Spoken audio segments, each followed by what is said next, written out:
Roger. Cool. All right, let's Let me check and see if I have 3. do it. So welcome to this Operation Fledgling Osprey. We've got number 7 today. The background is the downing of an American E-2C. An attack on VFA-14 pilots by Russian air forces has sent back shockwaves around the world. Russia insists that the American aircraft entered Russian airspace with hostile intent and they were defending their sovereignty, despite intelligence footage clearly debunking the version of these events. The United Nations is paralyzed to deal with the situation. Welcome, Tex. Just in time. We've just started the brief just because we were waiting for some numbers. And would you mind dropping the kneeboards into the mission ready room when you have a second? I think they've got deleted by the bot. I got Camelot 1 and 3 here. I'm uploading them now. So the only one we need is 4. Roger. Okay, sorry about that. So the United Nations is paralyzed to deal with the situation. Diplomats have been expelled by both the US and Russia, and all official talks between the two nations have ceased. The US is moving the Abraham Lincoln Strike Group with the 24th MEU into the Black Sea and has forward deployed US Air Force B-1 bombers to Sigonella, Italy. The US has also moved Patriot and Hawk surface-to-air missile systems into central Georgia. US-led attacks on insurgents have decimated their capability, and the focus has now turned to the defense of Georgian sovereignty against Russian incursion and protection of US assets in the Black Sea. So our AO is the same. We are west of the coast of Georgia. We're over the horizon, so we're quite a ways away. The situation in the past few days, intelligence assets have noted increased activity of all 4 of the military equipment depots discovered earlier by VFA-14 reconnaissance flights. Analysts believe that the uptick in personnel and maintenance of vehicles at these bases may signal an impending land attack into Georgian territory. Yesterday, a human source provided confirmation of a planned overland attack in the next 72 to 96 hours.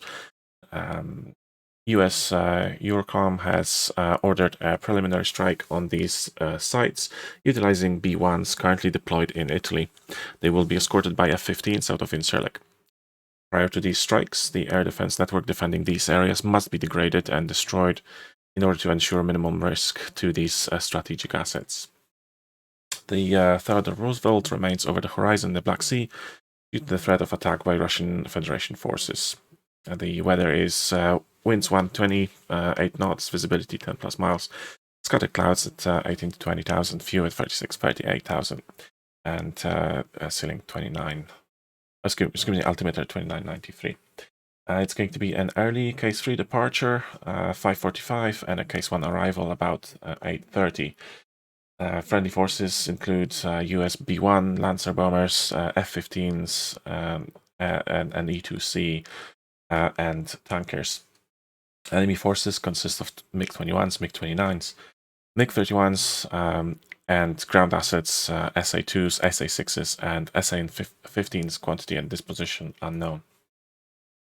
On order, VFA-14 will degrade or destroy air defense systems in the vicinity of Abkhazia and South Ossetia in order to ensure safe passage for duration of B-1 bomber strike mission against forward staging areas.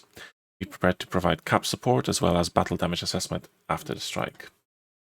Commander's intent: the success of this joint force operation will be a decisive blow to the ability of Russia and Russian-backed forces to threaten the sanctity of Georgian sovereign territory. Due to the strategic importance of the B-1 bombers, it is imperative that VFA-14 degrades and destroys all air defense threats along their strike path.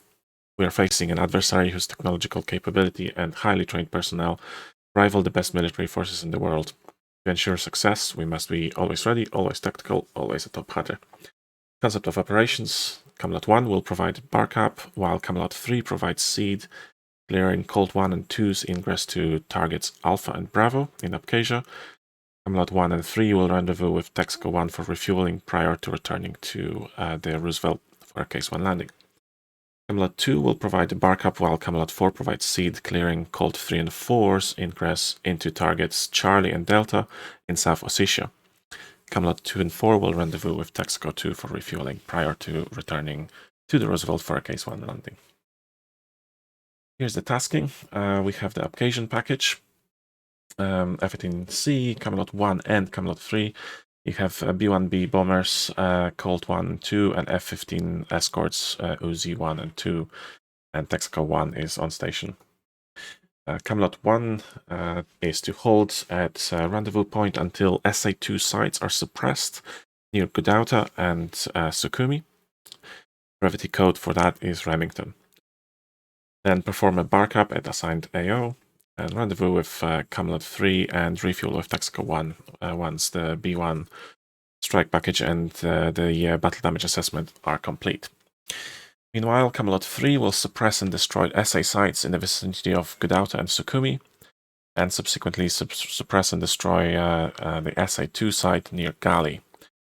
These will be in your waypoints.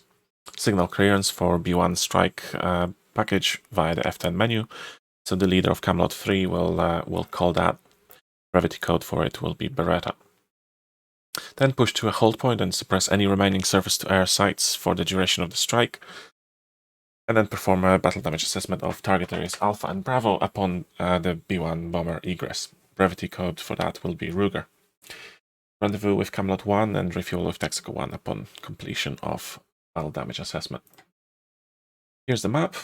Camelot 1 rally point is right here, or rendezvous point. Camelot 2, Camelot 3 have a rendezvous point closer over here, and then 3 approximate waypoint locations of the SA-2 sites on waypoints 2, 3, and 4. This is a perfect setup for a pre-briefed harm attack for your flights. The jets will be equipped with harm missiles, and you can launch from outside the threat ring of the SA-2. Now, with these 3 being in place, what we'll do is I think Tex will probably go with Camelot 3, so you guys have 3 jets, and that will mean you still will have, all of you should still have a harm remaining afterwards to conduct further seed. Actually, a bit. So waypoint listing is, as you can see here on the left-hand side, 3 SA-2 sites are pre-briefed, and then we have a hold point for after these are destroyed. Then waypoint 6 is the orbit of the tanker, and we have waypoint 7 and 8 for target locations for a BDA afterwards. The South Ossetia package is similar in its concept. The locations are, of course, different, and the distances are a little bit longer. We will have Camelot 2 hold at rally point until SA-2 sites are suppressed near Jalabeti. Brevity code will also be Remington. Perform bar cap at assigned AO, and then rendezvous with Camelot 4 and refuel with Texaco 2 once the strike is complete. Camelot 4 will suppress or destroy SA-2 sites in the vicinity of Jalabeti and Kfemo. There are 2 of those. And then signal the clearance, so Camelot 4 lead will use the F10 menu and use the Beretta code to send in the strike.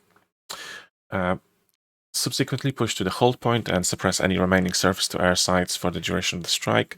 Once again, use your Harma sensor to help orient yourself in any pop-up threats, SAM system threats. Perform the battle damage assessment of the target area, and then rendezvous with Camelot 2 and refuel and return. The map looks as follows. We have Camelot 2 in green. Will hold at waypoint 1 until rendezvous at waypoint 1, hold at waypoint 2 until the SA-2 sites are cleared by Camelot 4, and then will commence a bar cap orbit near the border. And Camelot 4 will push from waypoint 1 towards the SA-2 sites marked over here and over here. It's only 2 of them, so only 2 airplanes are required to suppress these. These are not defended by SA-15 assets as far as we know, so you can launch the pre-briefed missile as well.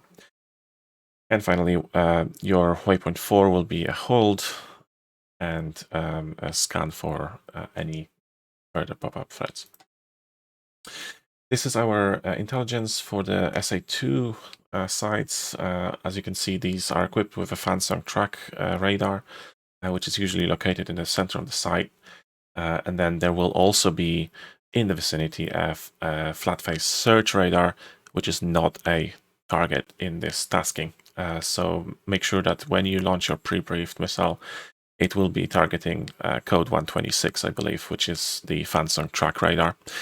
Be aware that you need to have that radar transmitting, and they will be transmitting when you are just short of their maximum range, or just beyond their maximum range, which is approximately 25 miles. So do not launch your missile until you're well within 30 miles of the site. And please do also pay attention to your EW page warnings to see which site is actually transmitting against you. Okay, these are the target sites for the Lancer bombers. As you can see, there's a large concentration of vehicles there. We're hoping to have these completely disabled by the end of this mission. And then this is target Charlie and target Delta, very similar outposts. Okay, we are expecting a mobile SAM site with a SA6 gainful, also protected with SA-15. SA-15s are capable of destroying harms, so your second harm should be used as sensor to allow your pod to be slewed and target to be identified, and then you want your JDAMs to travel onto the SA-15 and SA-6. And we just need to destroy, with the SA-6, we don't need to destroy the Cubs, which are these here. We just want to destroy the radar. So you can consult your kneeboards. There are kneeboards built into the OVGME pack. It's the kneeboard on a dark background, which has all of the codes. So you can find the SA-6 search and track radar code, as well as the SA-15 code. But you will not be launching these in pre-briefed, so this is a secondary. Okay, coordinating instructions. All Camelot flights will rejoin at waypoint 1, and all Camelot flights will refuel with Taxco after mission is complete. And this is to take on a minimum of 2,000 pounds, or Joker, which I believe is 6,000 actually for this mission. So we'll have that fixed up right away.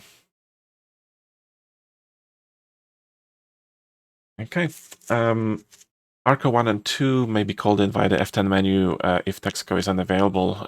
We are expecting some resistance, and we do have MiG-31s on station, so they might be bold and shoot these down, or at least suppress them. So we've got S3s available. And then we return to the Roosevelt for Case 1 landing. The bullseye is in the kneeboards. It is GG181750. And rules of engagement. Air-to-air ROE is weapons free on any hostile aircraft approaching from the north of bar cap zones. And air-to-ground ROE is weapons free on any ground-based radar or SAM system in Abkhazia or South Ossetia. And then do not fly over Russian airspace, as that may trigger a more significant response. Or South Ossetian, or Turkey, or Abkhazia. Yes. Well, yeah.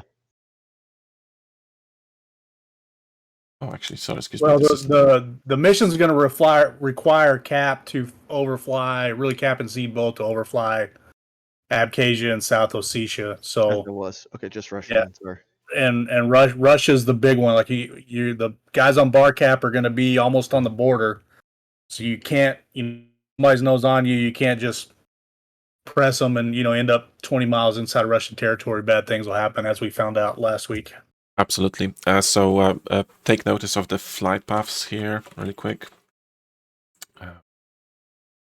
You are likely to come in, like Tex was saying, so try not to overfly your waypoint. If you wish to do a left-hand orbit, then start it a bit south of your assigned waypoint route. Otherwise, do a right-hand orbit and you should be fine. Yeah, I got a quick question while you're on this map. Is there any Yes, sir. SA6s in this area There are expected? Unknown. unknown, yeah. Okay. All right.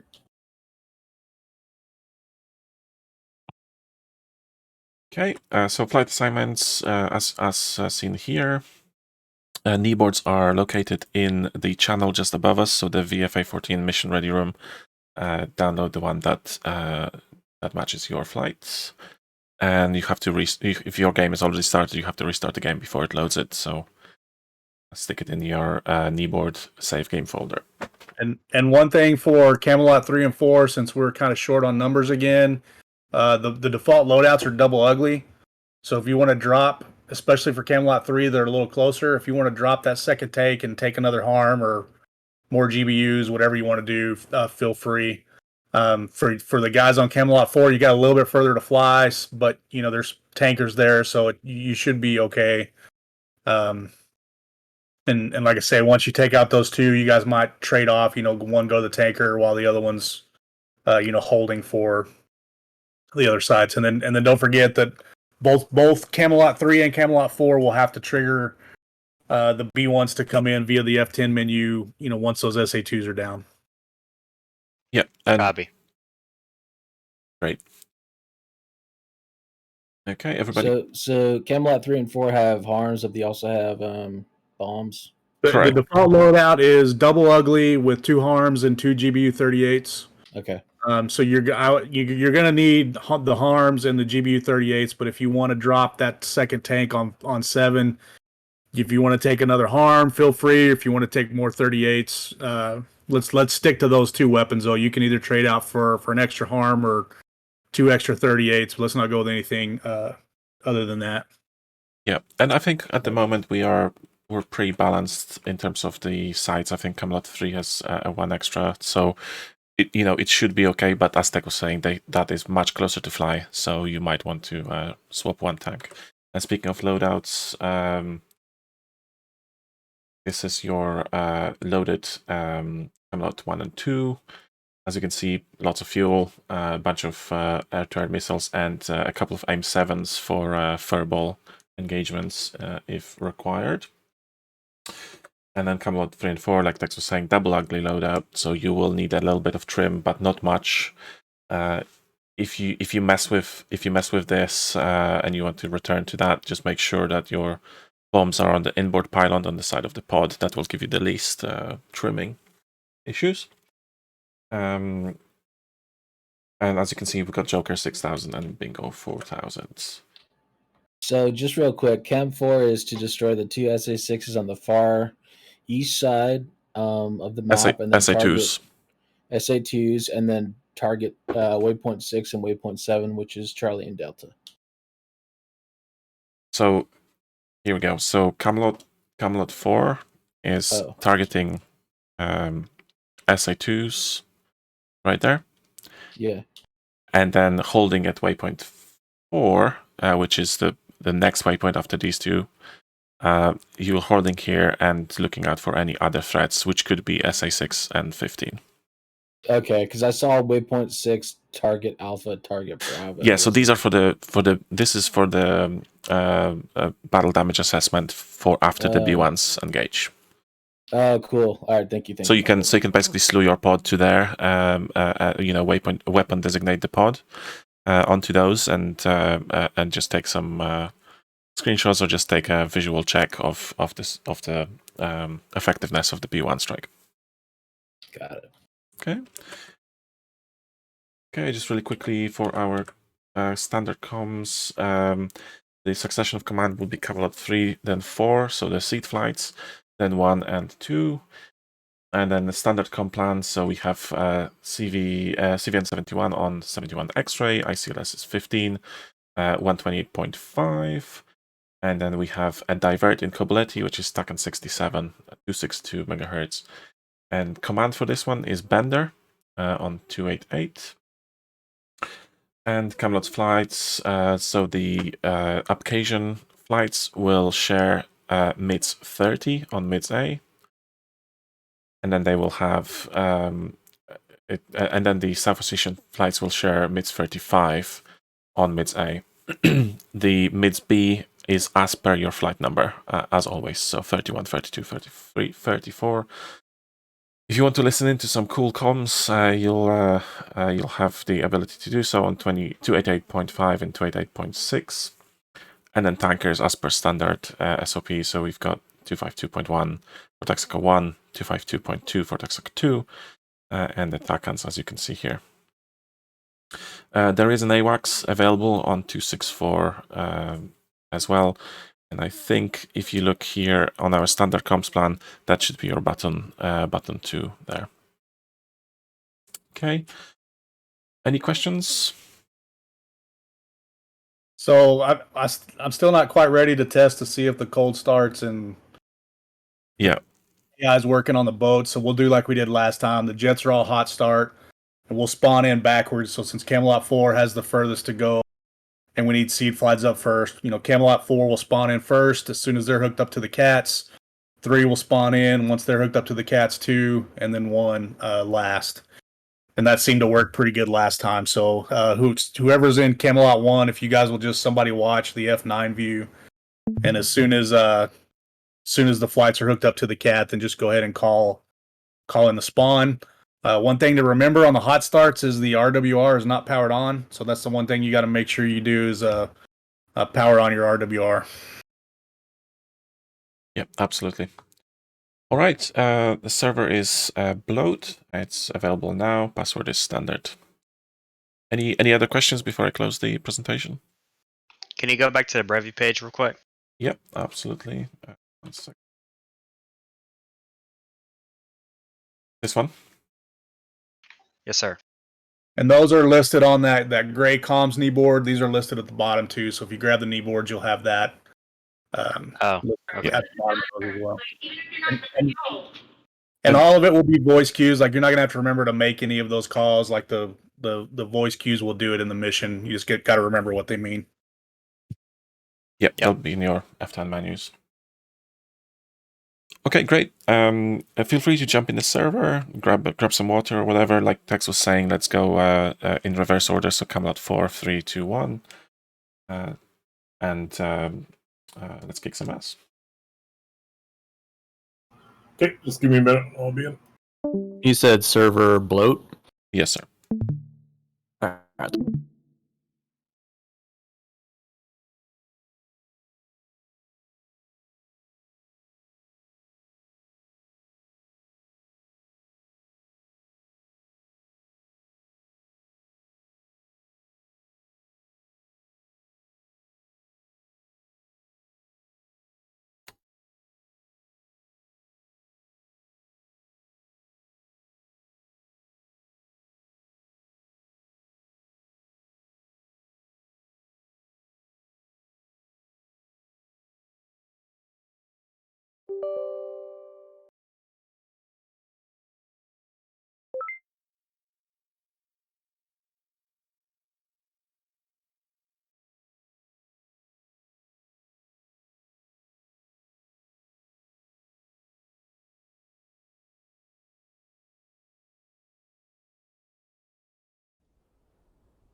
Float.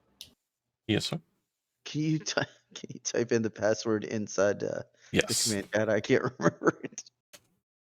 There you go.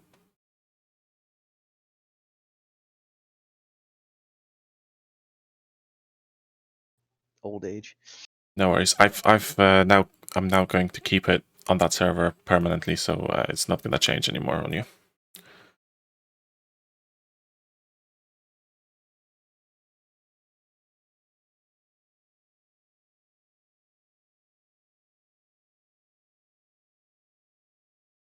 I'll jump into F9 as soon as I get here. Sure.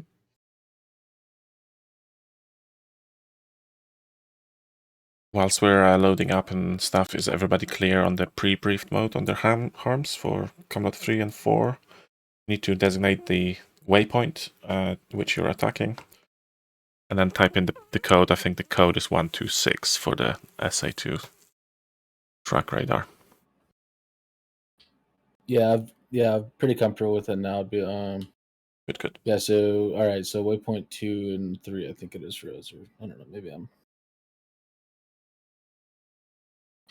I'm confused. You're good. Yeah, They'll be labeled in the. waypoint? Yeah, okay. They should be labeled, so you'll have a rendezvous point, and then you'll have a couple of SA2 points that will be labeled I in also there. have the wrong gosh darn kneeboard right now. I don't see that.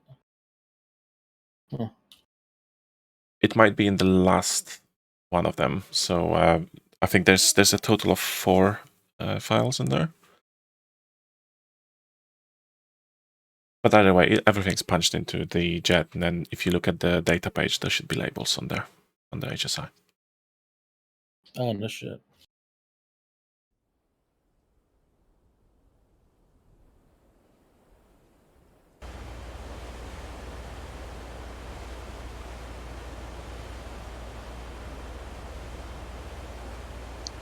Phaser 1, right? Yes, sir. Did you change the password?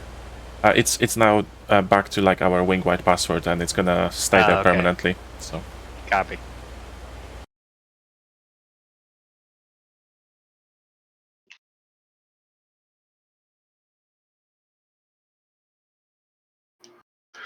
Kay, you want force spawning right away? say again, sorry. You want Camelot 4 spawning right away? Yes, please. Yeah, Camelot Force on right away. And I'm looking over the deck now, so I'll let Camelot 3 know as soon as possible. Hey, offsides. I'll see you on mids 34, yeah? Yeah, I'll be there in a second. Roger.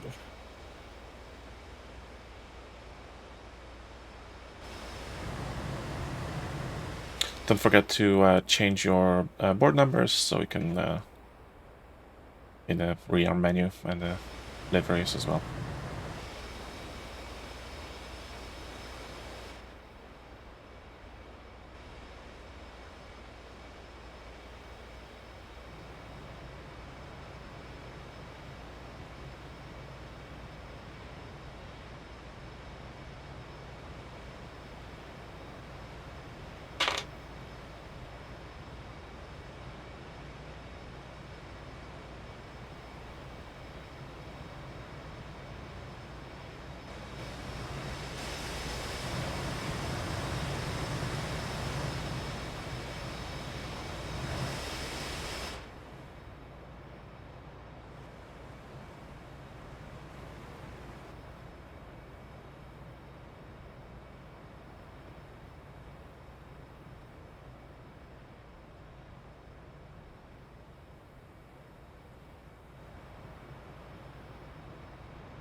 I'm gonna restart my PC. Steam VR has crashed twice for me. Roger. Yeah, you got time.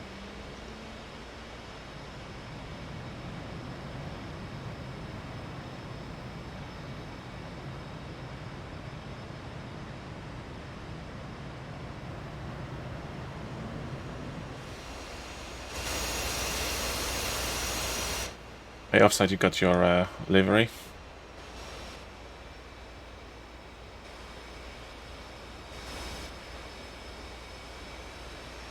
I think he's muted.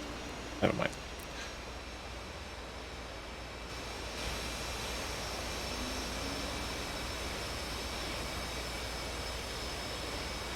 All right, they're hooked up. Yep, Camelot 3, good to spawn. Rider.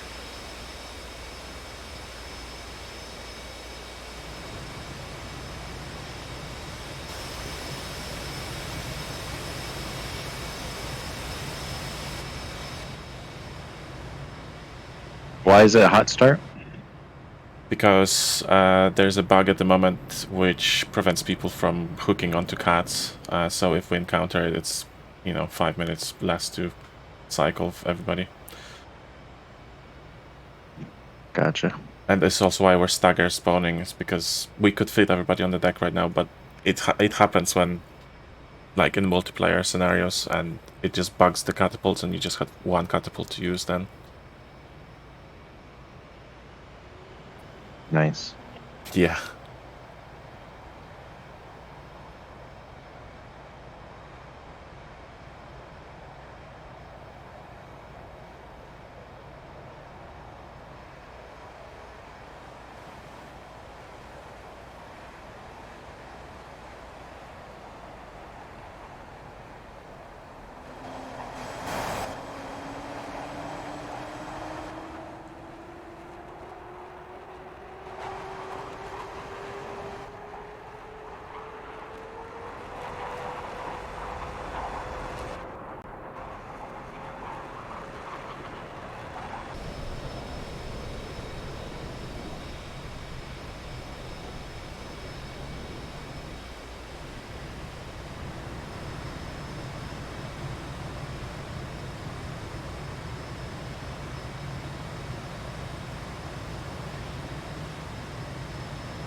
Okay, Camelot 2, good to go. They're hooking up.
Tower 214, taxi to get to.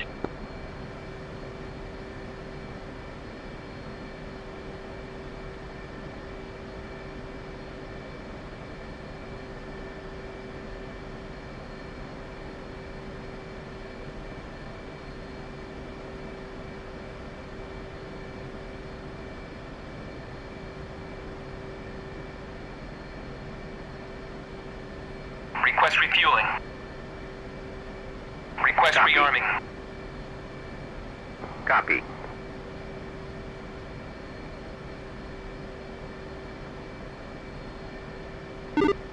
Zero 2 checking in mids 35.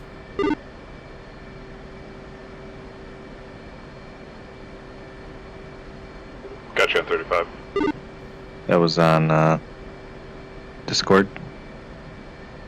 Sorry, double transmitted. Apologies.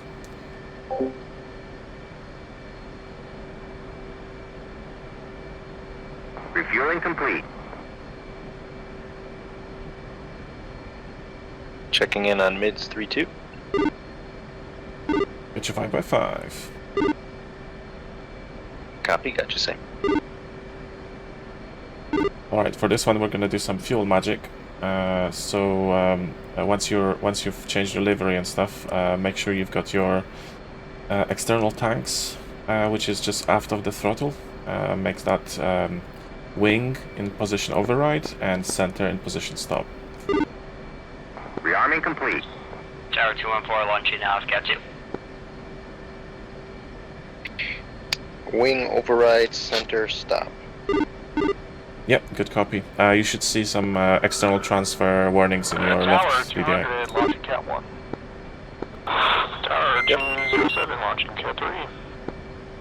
Okay, and then just make your L1 and R1 stations ready for jettison, and we'll basically be getting rid of the side tanks first before we get some extra fuel in the middle one. Nice, cool.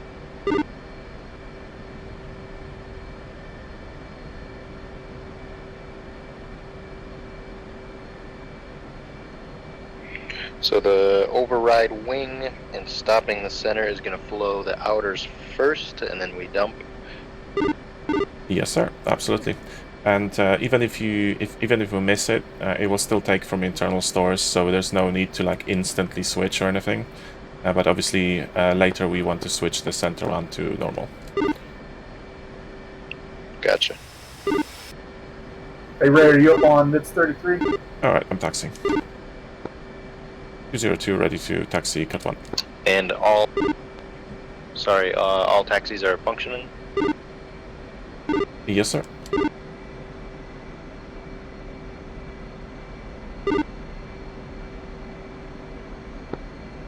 Camelot 2-2 taxiing Cat 2.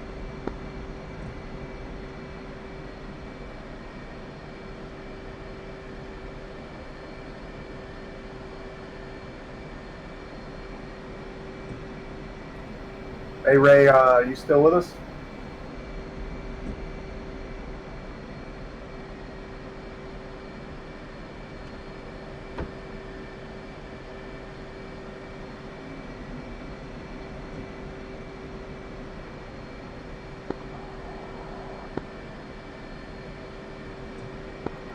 Hey Ray, are you up on comms anywhere? Mamba, yep. Yeah, I am. My Steam VR just crashed again, so I'm trying to see what's going on. I'm getting a critical error. It's the first time it's happened. It's happened 3 times in a row now. Taxi to Okay. Cat 3. We're clear to spawn in. I'll spawn and I'll wait for you, and just give me an update on what's going on. All right, let me see if I can find something.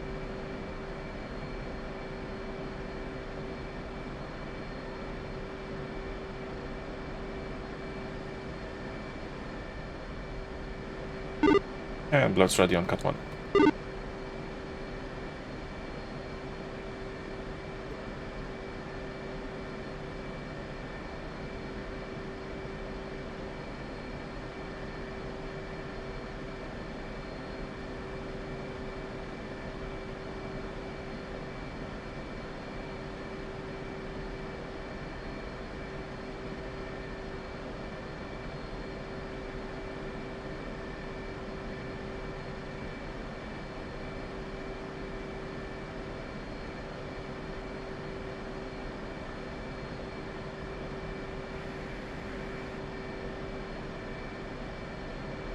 City ready on Cat 2? Or, sorry, 3. Roger, let's go. 202 launching at 1. 206 launching Cat 3.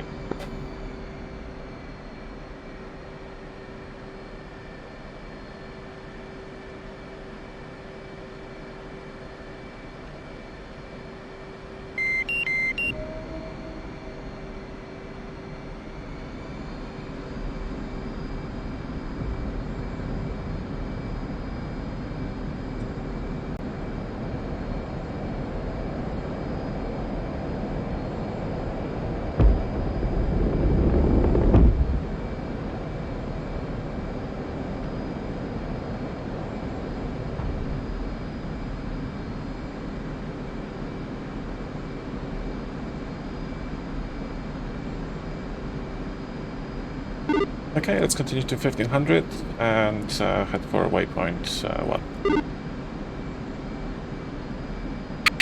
2.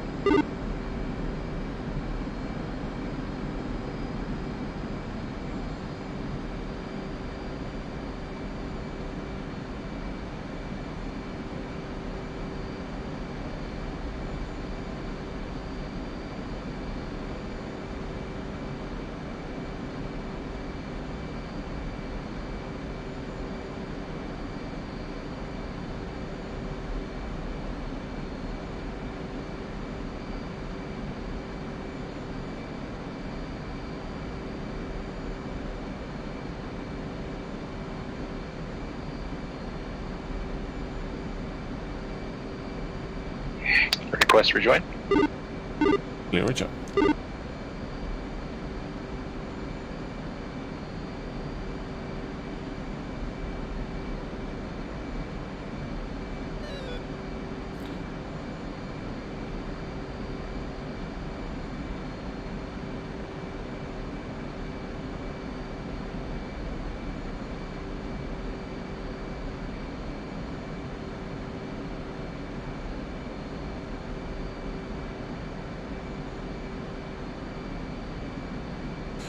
I'm not getting TACAN on the boat, are you?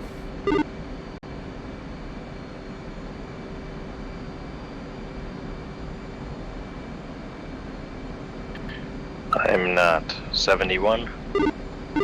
Fair. That's fine, we actually have a trigger for resetting it now, so I'll just speak to Tex 1 second. Hey Tex, looks like the TACAN is off at the moment. Should I cycle it? Yeah, if you can. Roger. Do I have it in this mission? You do, yeah. I'm doing it now. Hey, we're having some problems with Mamba's computer keeps crashing, so it looks like I'm a shipper 1. Okay, let me get some harms off with these guys on these first, and then I'll respawn and go with you on Cat. Roger. That has worked. TACAN is up. Yep. Perfect. Alright, let's come up. Saddled right. Visual. Let's push the speed, full mill, and right-hand climb. 2. Okay, I'll dig some pull.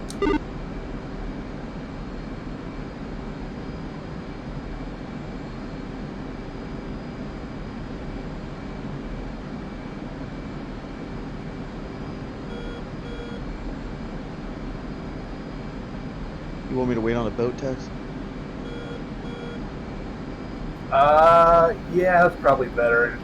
I'll take me like 5 minutes to get this harm off. I'm logging back in now. Okay.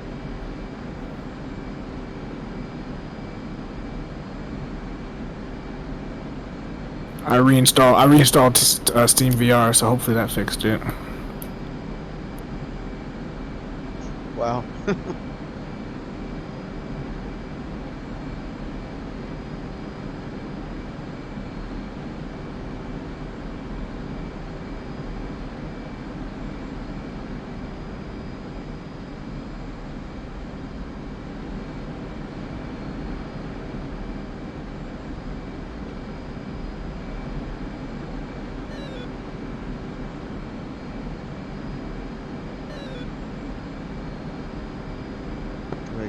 load on cat. Camelot 2 checking out Mother's airspace, pushing 288.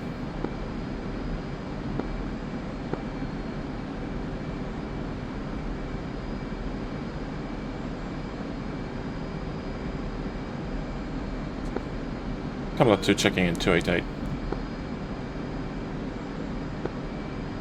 Camelot 3-1 has you loud and clear on me. Got you 5x5, right? Thanks.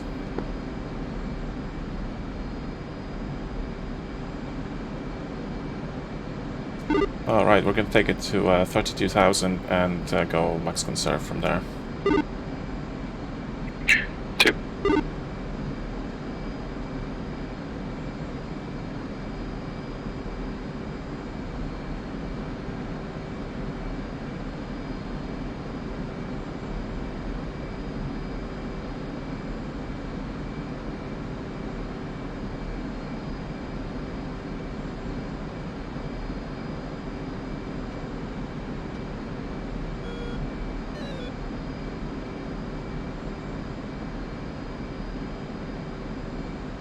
And that's coming down to +5. 2.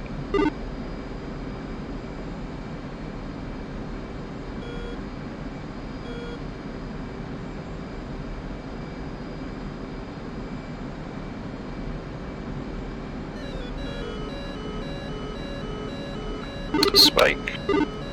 SA2. Yep, roger. That's hopefully just oversplash from the flights on our left.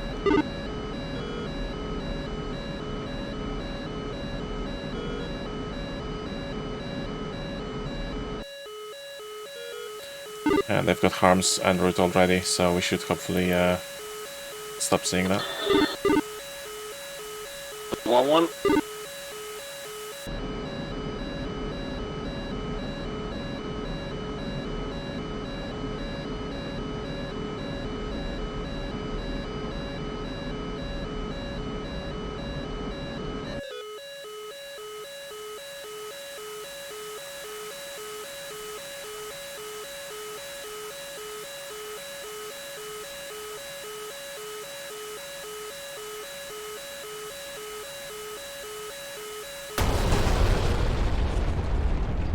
Good shock.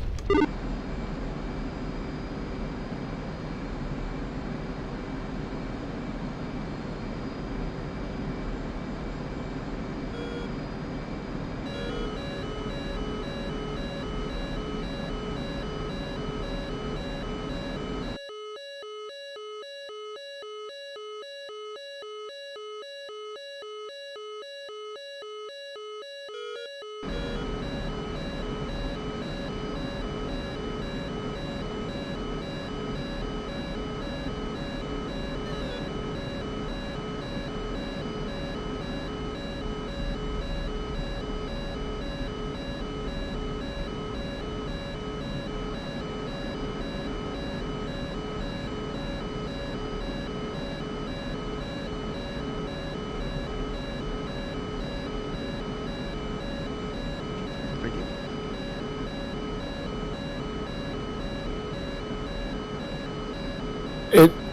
It messed up somehow. It didn't catch the hook.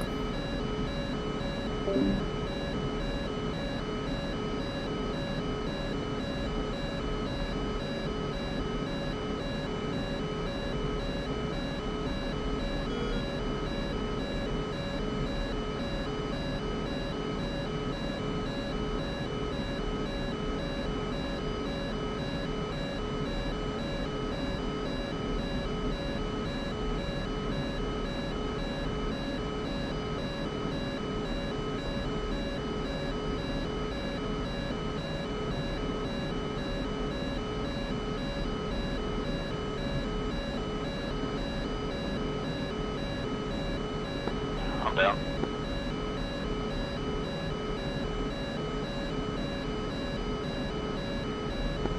Yeah, because I didn't have D-boards set it up, so I didn't launch my harms out that far. Anyways.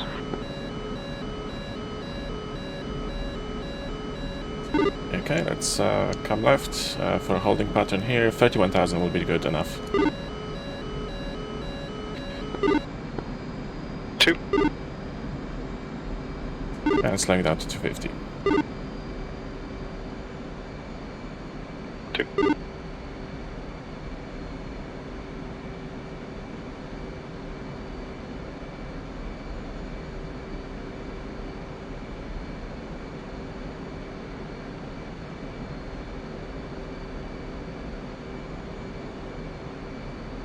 Actually, even slower than that, 067. 2.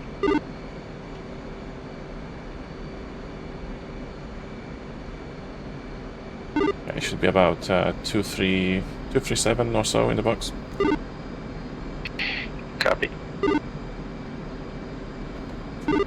Camelot 2 established waypoint 1, Angels 31.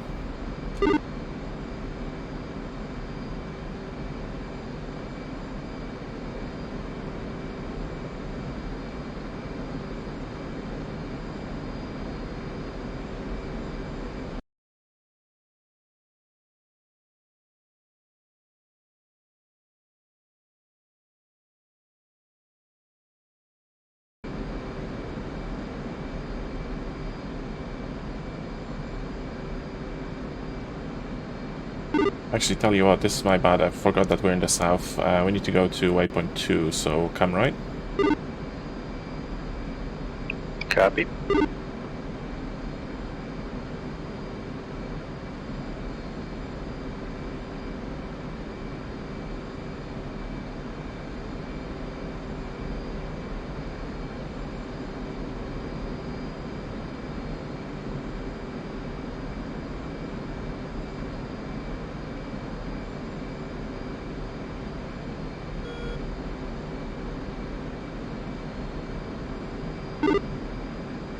Camelot 4, Camelot 2.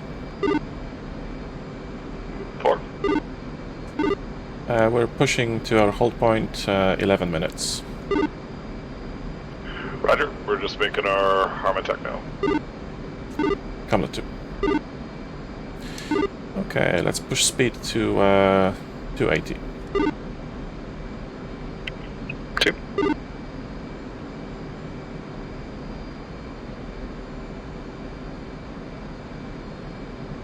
Well, that is right. It's 2 and 3.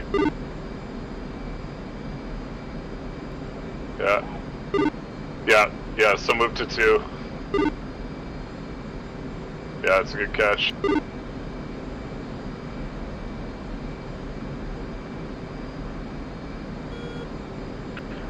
How do you know time to next waypoint? It's in the top right of the HSI, just below the bra for the waypoint. Oh, nice. Has that always been there? I think so. Then you have the next one is the label. Next one is fuel remaining at waypoint, and then the last one I've got 11. Do you have 11 as well? Yeah. So if you wanted to land at that waypoint, you would have to go idle throttle and I think 10 or 14 degrees nose down for an idle descent to that waypoint, 11 miles short of the waypoint. Oh, that's cool. Yeah, it's a super cool feature. Nobody, literally, there's not a single picture online about it. Okay. Okay, 280 in the box.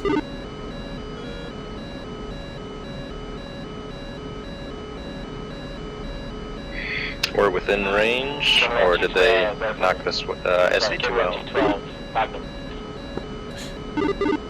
I think we're good. We're way outside of the range. If you... Oh, actually, excuse me. No, you are right. The left one might actually be active. Yep, let's go defensive. Coming right. Jammers on. Camel 2 is defensive Abkhazia SA2 site.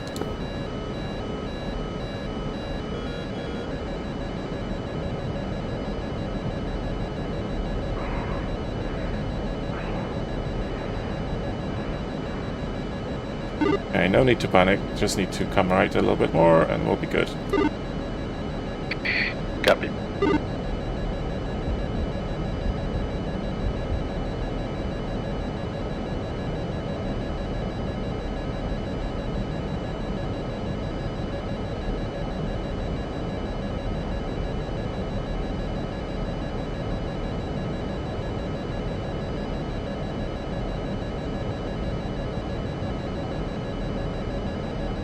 Okay, missile notched. Coming off burner, coming up to 30,000. And coming left.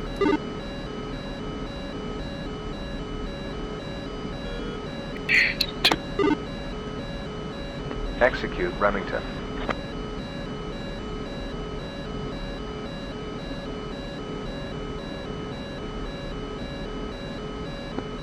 Camelot 4-2 command. We just got a call for Remington. Can you elaborate on Remington? Hey, Blow, we got 2 hits, SNR 75B here. Check your kneeboards. Copy. Heading towards you guys. We had to defend a little bit. We are 7 miles out from our hold point and pushing full mill. Roger, let's go and speed it up. do you want us to call the bombers in at this point? Just give us another 3 minutes and then call them. Go ahead and press your hold point.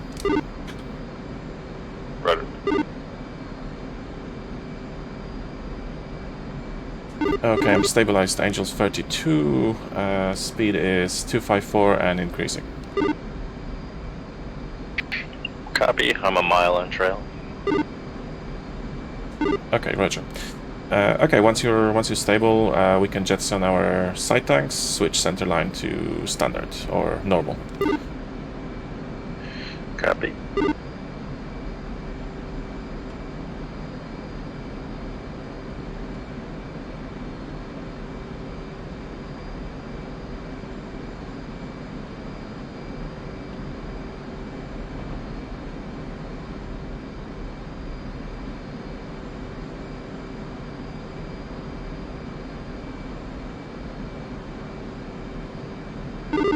So directly into the sunlight.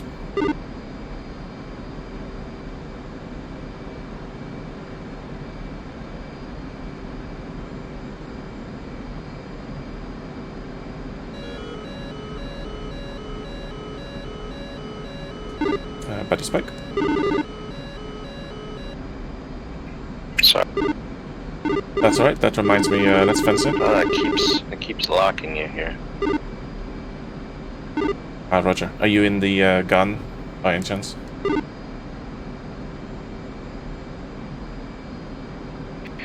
I might have been. I think I got it now. Jeez. Yeah, it's all good, man. I only got 1 warning. It's all cool. Alright, let's fence in. I'm at 12.4. I'm at 12.8.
Bender, Camel 3 on Remington.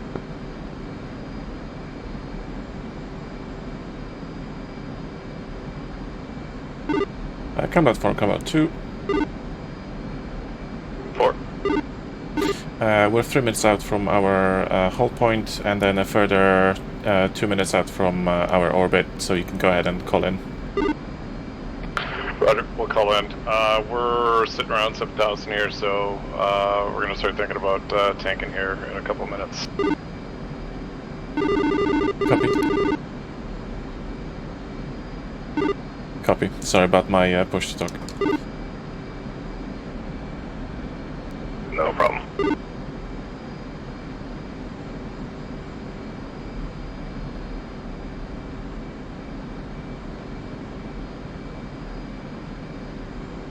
Execute Beretta. Colt 3 and 4. Fender, report status.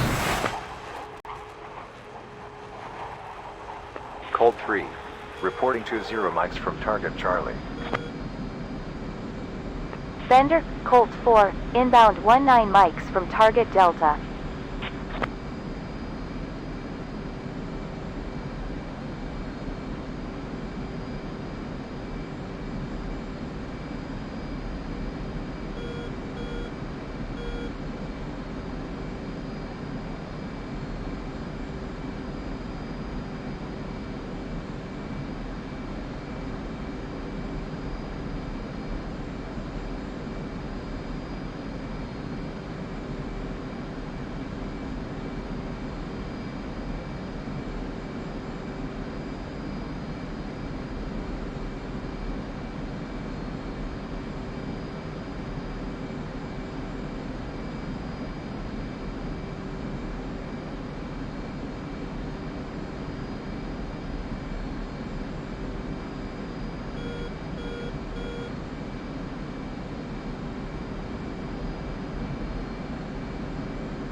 Spotted bogey at 12 o'clock for 80.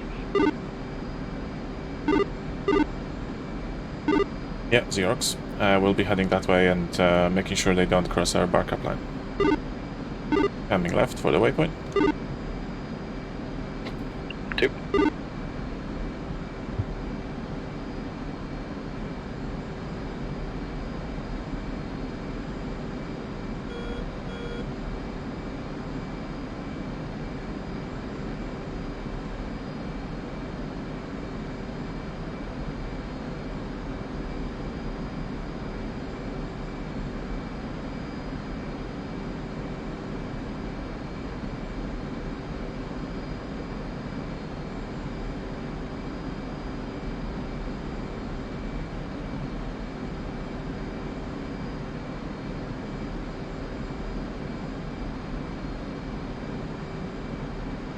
Looks like MiG-31's.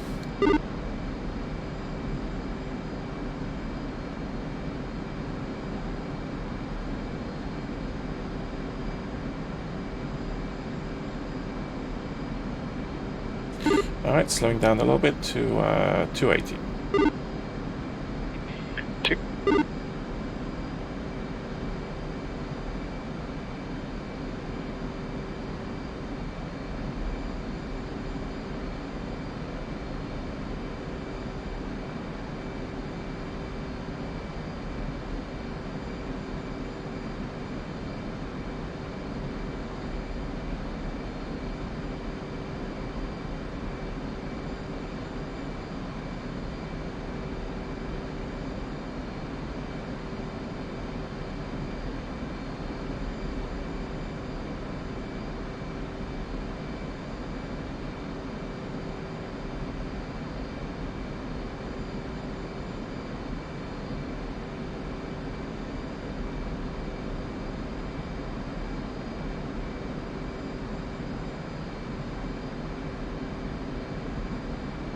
Camelot 4, Fender, be advised, we're reading 2 active Camelot 2.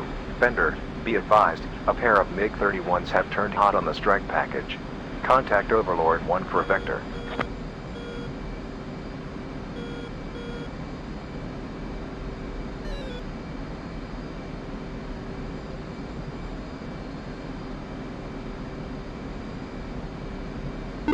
I see them on radar.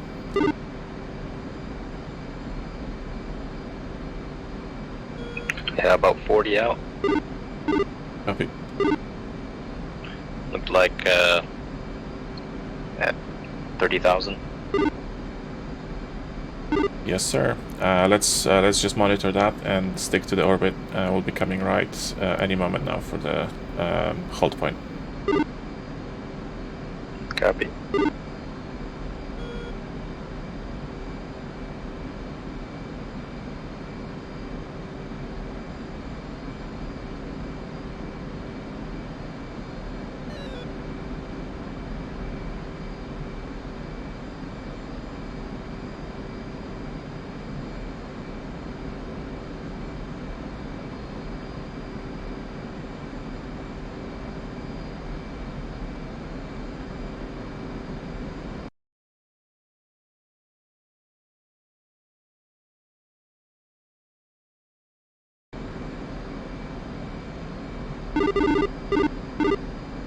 Camelot 4, Camelot 2.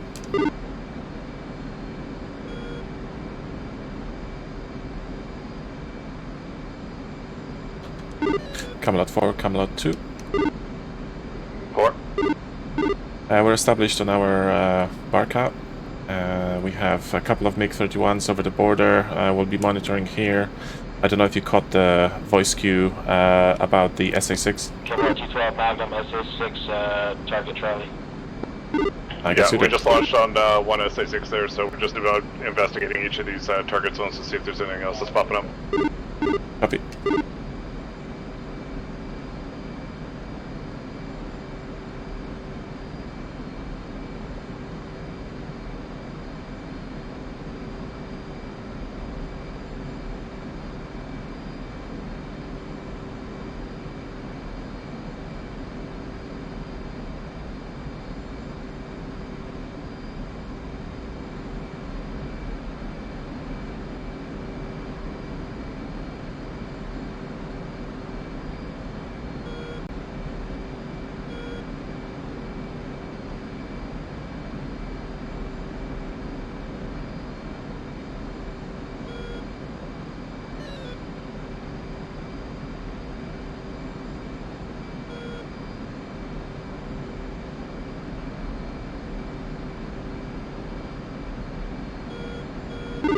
Say state. 11.3. Nice, good economy, huh? Yeah.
Unidentified F-18 aircraft. You are in South Ossetia airspace. Depart immediately.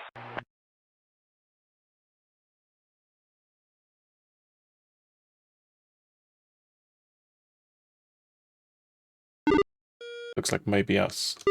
We should be alright.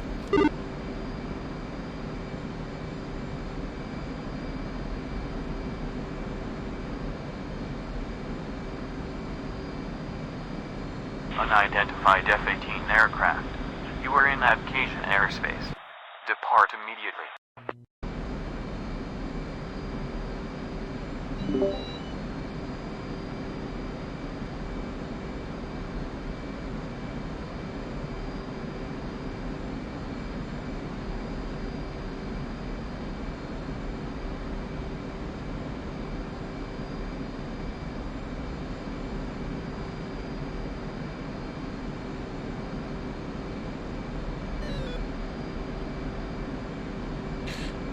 Pop-up group, 9 o'clock, MiG-31. Actually, I don't know if it's a MiG-31. Copy. 8,000 feet, 9,000 feet, looks like they're just taking off. 34 miles to our left.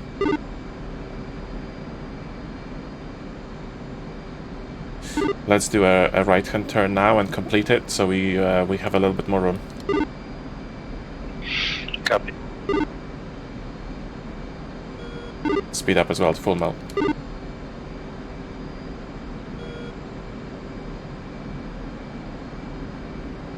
Two.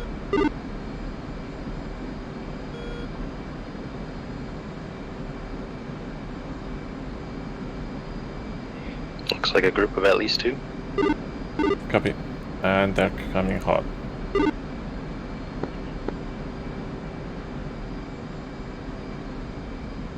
Let's make it an in point right, so it's a bit more aggressive. Or in place. Copy. Bender, Colt 1, checking in on 288.0. Inbound 20 mics from target Alpha.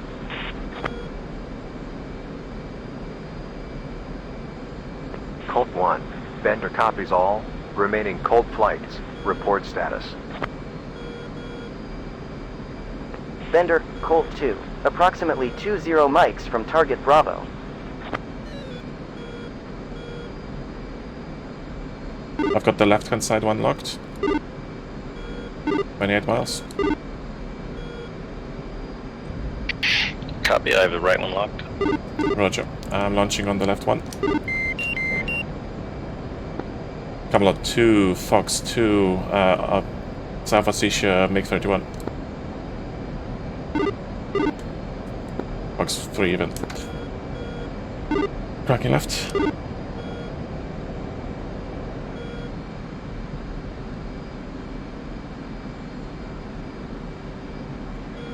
Fox 3.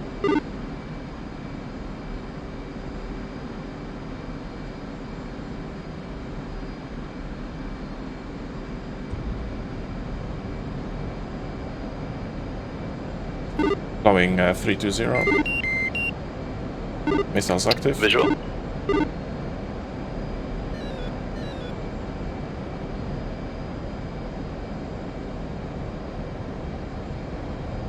It's MiG-21s.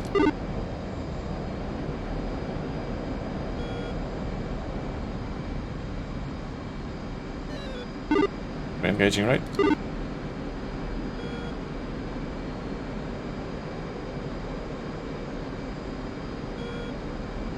Copy, I'm still locked on the right. Roger, splash 1.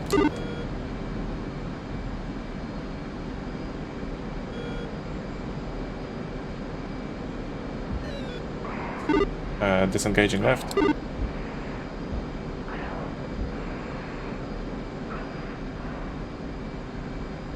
IP inbound. Fox 1.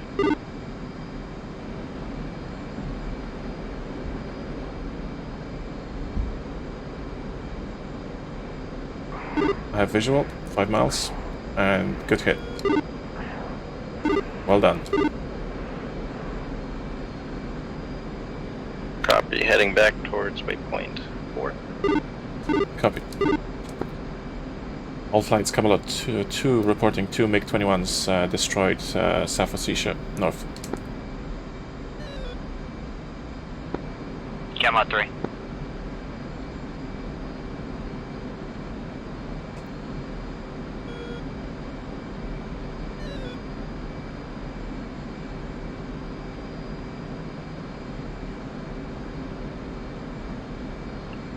Visual request rejoin. The original.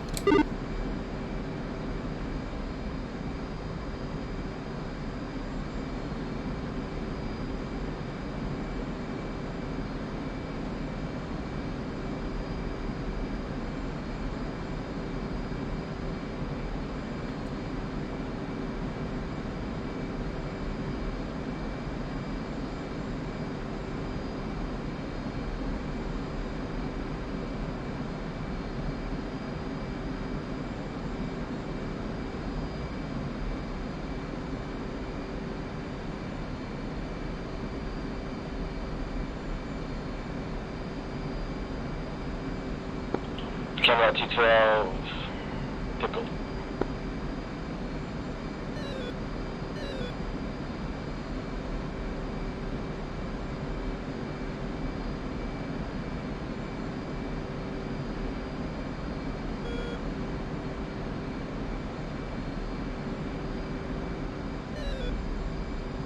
We have MiG-31 nails, 9 o'clock.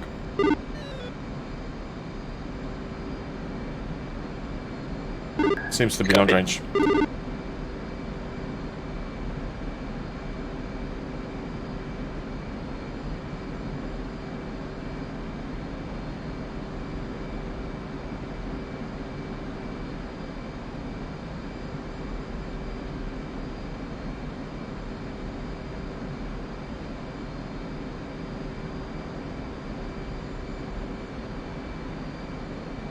Alright, let's drop that center line.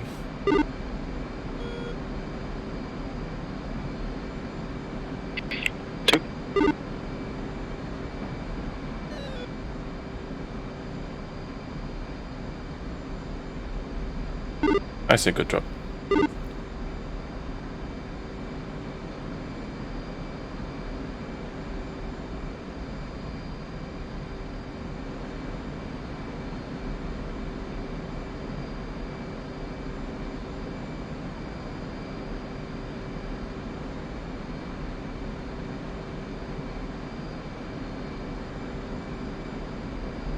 Alright, let's come right. 2.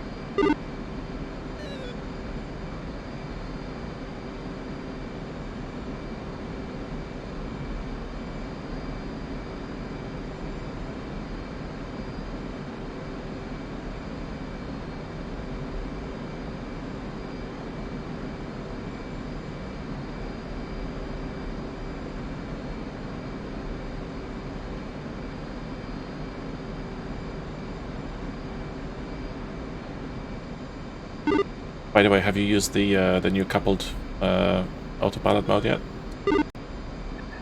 Yeah, I have. So there's a setup item for it in the HSI data aircraft, which allows you to modify the aggressiveness of the bank. So it defaults at the 45 bank, but you can change it to default to 30 bank. Oh, nice.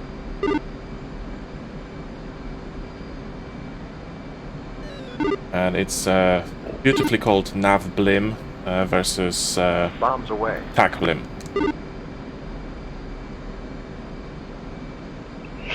Nice. I'm looking for it here. Yeah, so it's an HSI data and then aircraft, top left, and then on the left hand side there's a button that says tac blim, and if you change it to nav blim it will be 30. Oh, that's cool.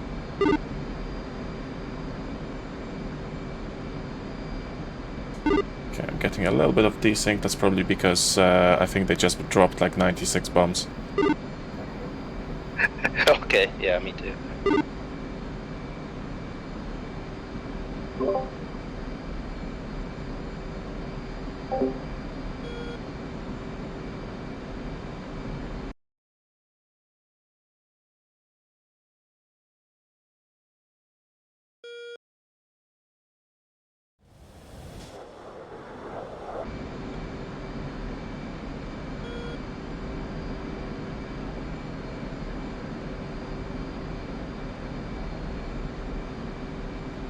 I have a bogey on radar, around 80.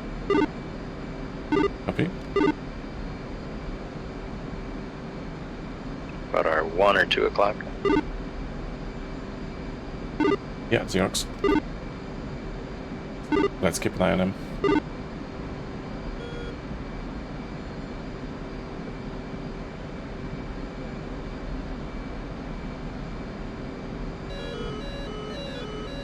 SA6 spike, 11 o'clock.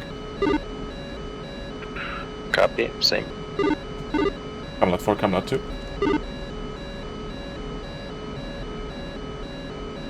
Sorry, was that for 4? Yes, sir. We've got an SA6 spike in the vicinity of your waypoint 2. Roger. We need, we're off for fuel right now, so we'll get topped up and get back in there. Roger. Okay, go ahead and just be vigilant. Make sure your jammer isn't on until they launch on you, and we should be good. Go on defensive. Copy.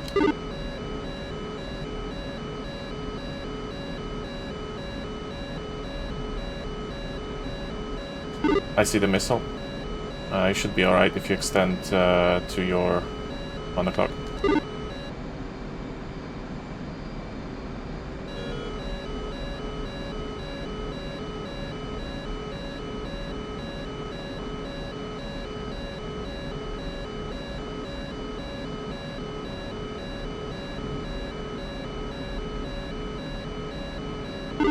And you have a bogey on your 1 o'clock, just popped up.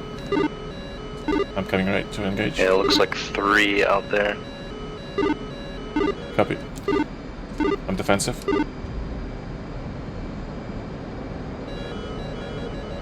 I'm clean. Lose you there?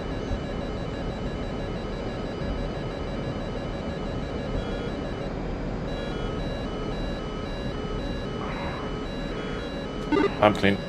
Hey, Knuckles. You dead, man? Yeah, my game crashed, dude. So.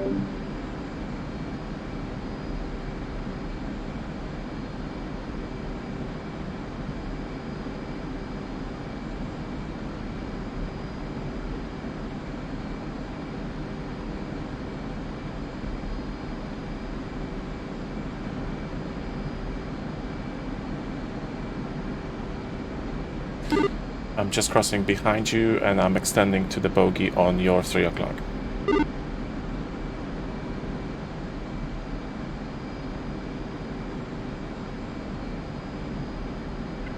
Copy. I'm going to continue heading towards waypoint 3, towards this other group. Copy.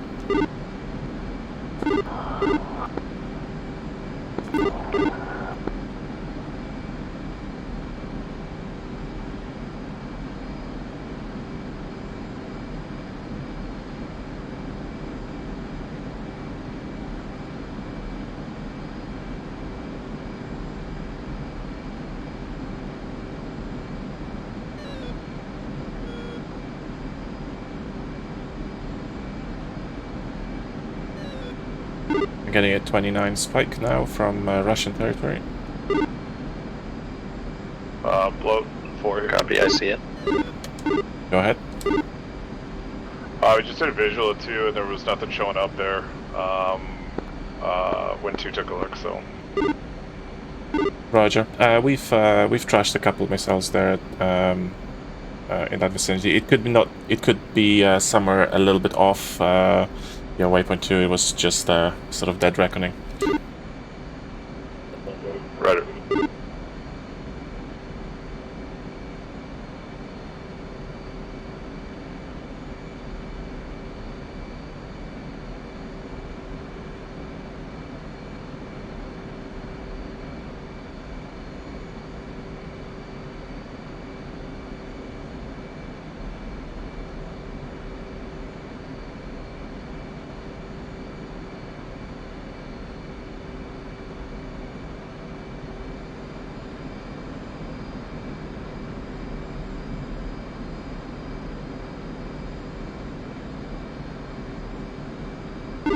Alright, I'm at waypoint 3, excuse me, waypoint 4, heading to waypoint 3 in your direction.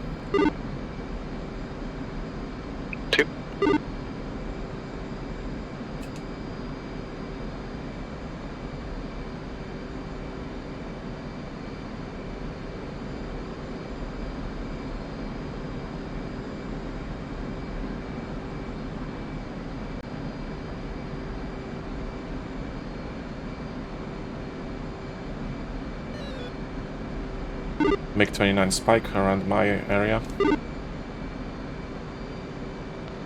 Yeah, looks like one's turning hot on you. Yep, turning to engage.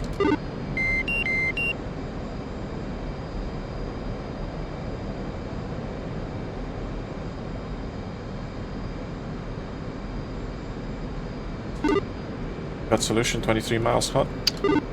Okay, I'm coming to support. Roger. Fox 3. Pamela 2, Fox 3, South Ossetia, north, MiG-29.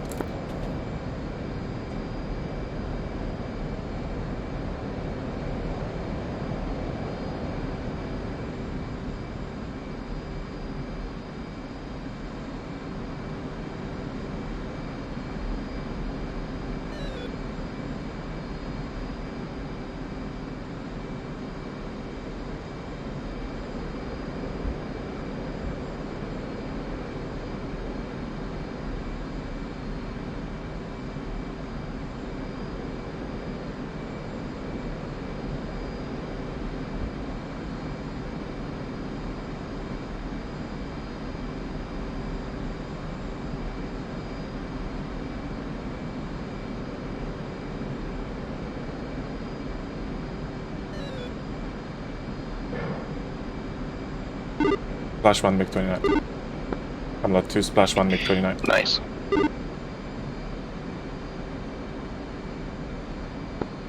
Camo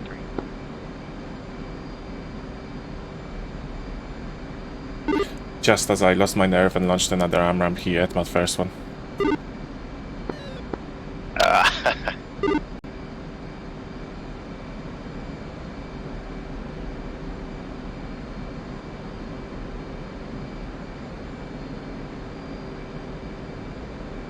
I'm getting hard left towards you. Actually, hold on, I think I might have another one on my ass, so I'm gonna burn away from him. 12,000 feet. Yeah, that was totally a 2-ship. I'm heading to 5-5. Copy, okay, I see him on behind you.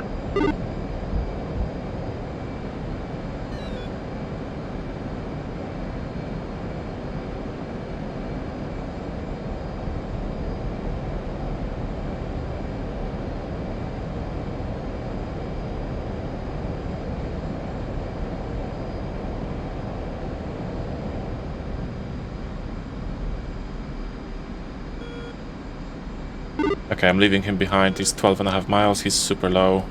He's somewhere in the mountains. Probably, I could see him smoking up on burners. Copy.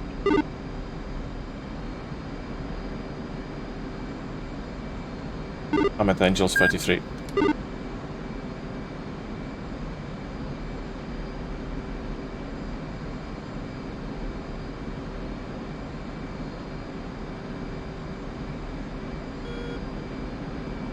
I have him locked at 40. Copy. I'm heading 250 directly for you.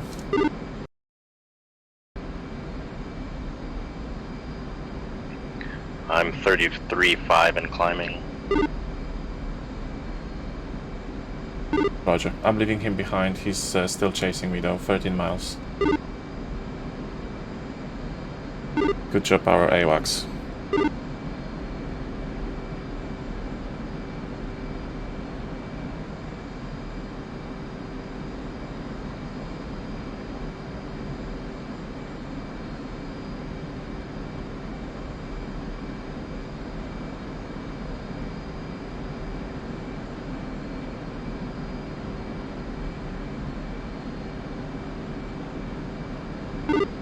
You still got him locked? Still locked. I'm almost just getting within range. Perfect timing. I'm just on your 1 o'clock. I have visual. I lost lock. Roger. He was last seen Angels, sorry, 7.4 thousand, now 10,000. Looks like he's just skimming the mountains there. I have him again. Copy. I will be coming to the left once I pass you. I'm falling, and Fox 3. Copy.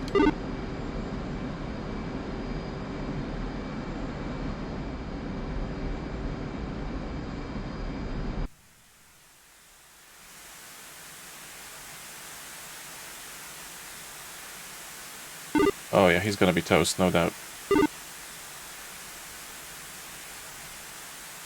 He's gone cold into the mountain pass. Copy, still locked. And he's eaten it, he's dead. Amazing, good job, thanks Sudi. Cool. Yep. Camelot 2, my wingman just shot down a MiG-29.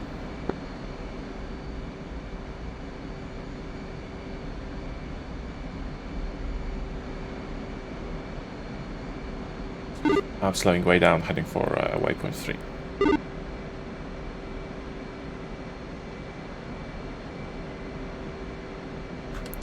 Camelot 4, Camelot 2.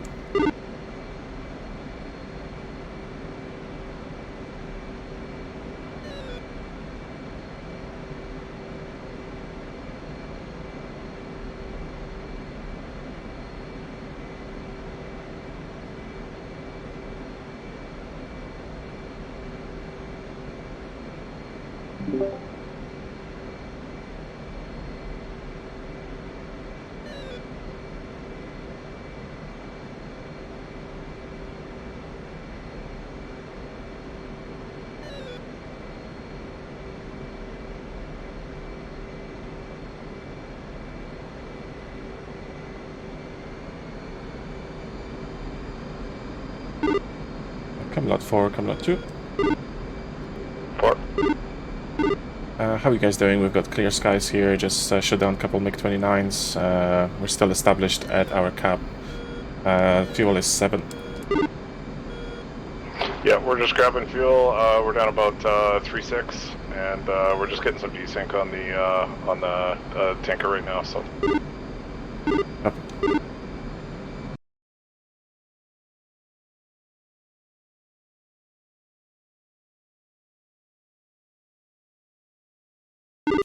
This should now improve. I think the North bombers were dropping, and they dropped like 96 bombs each. Oh well, no problem.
Abort rejoin.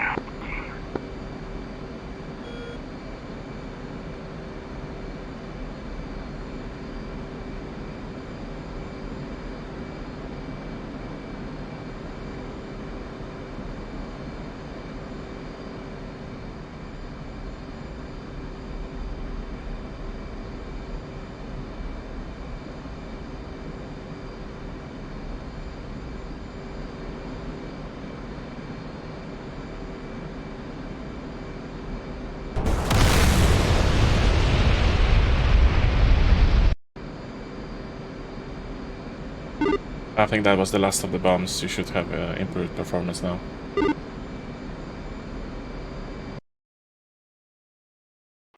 Yeah, thank you. Sounds good. We had a little bit of one right before they dropped, and then it seems to be okay right now. Copy.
So do you want to grab the tanker while this quiet?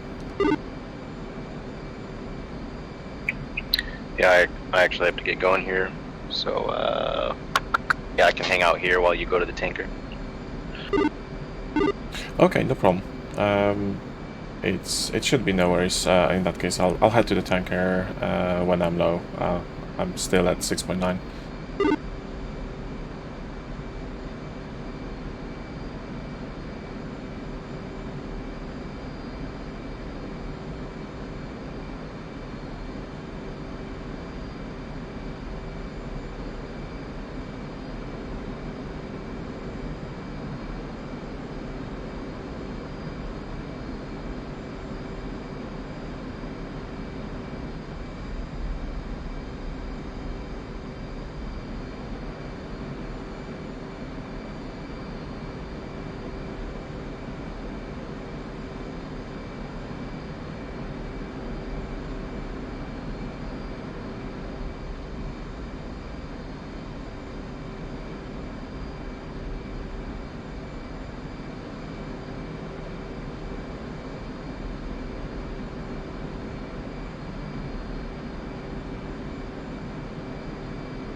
Much more do you guys think you got, Knuckles? Say again? How much longer you guys got? Might get back in with you. We're going to the tanker now, and then we'll be heading back to the boat. Okay. Alright, well, I'll stay off. Hey, you're still good to practice some AAR with your buddies, man. Yeah, I'm okay with that one. See, it looks like the... I'm not bad at it.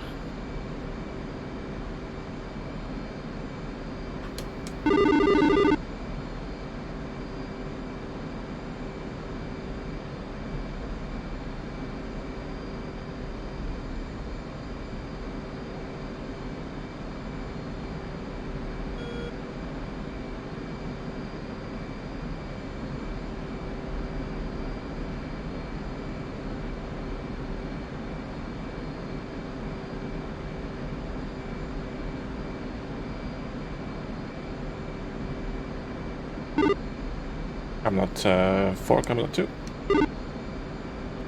4.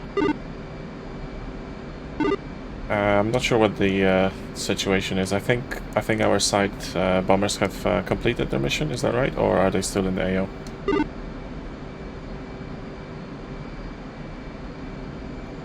Just wait one, please. No problem. Oh wow, that's awesome, Sudi.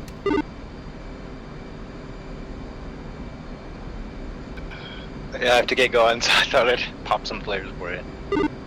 Perfect. Thanks a lot for a great flight. Or go for 4. Yep, that was good fun. See you next time. See ya. We are losing Sudi from the flight. He has to go. So I'm still on station. I've got 6,600 fuel. And I was just wondering if the bombers have done their job in your AO. Yeah, we're just checking out waypoint 6 right now. We just dropped some of our last ordnance on that to do some cleanup. Copy.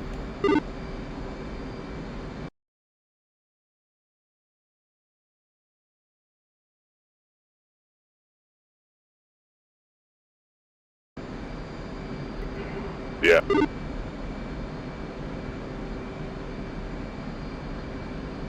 You guys taking some pictures? I'm dead.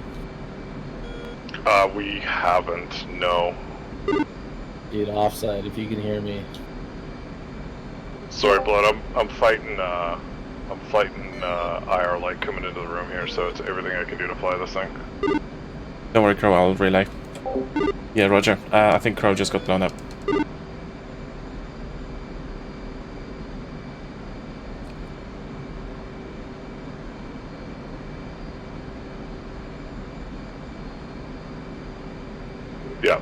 Yeah, I can see his trailer.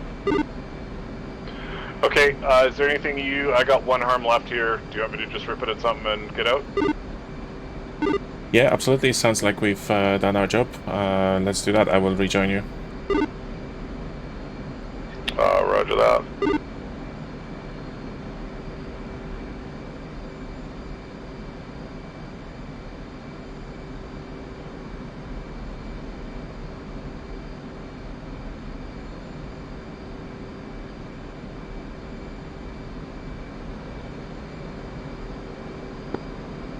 Camelot 2 leaving station north of South Ossetia territory. SA6 Pike.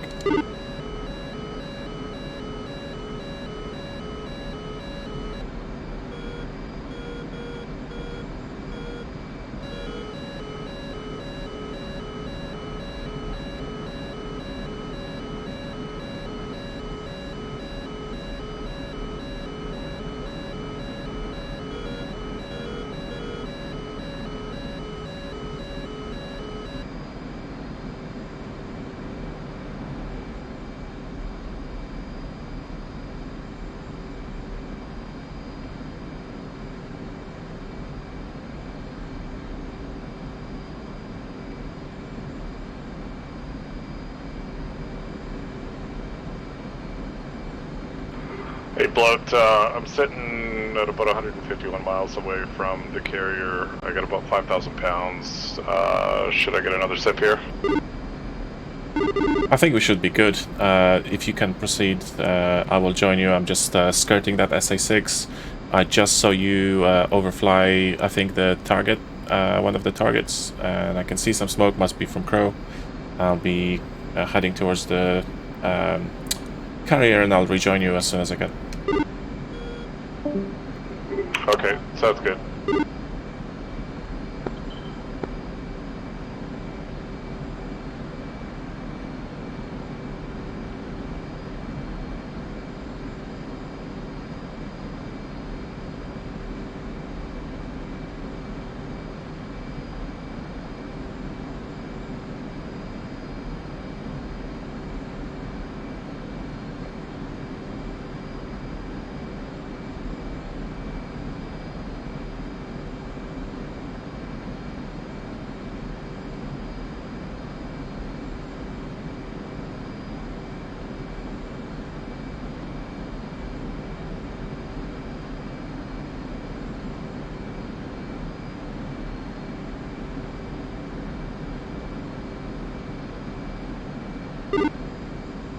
Blood, if you're returning, you want to join us on 34? Happy you woke up.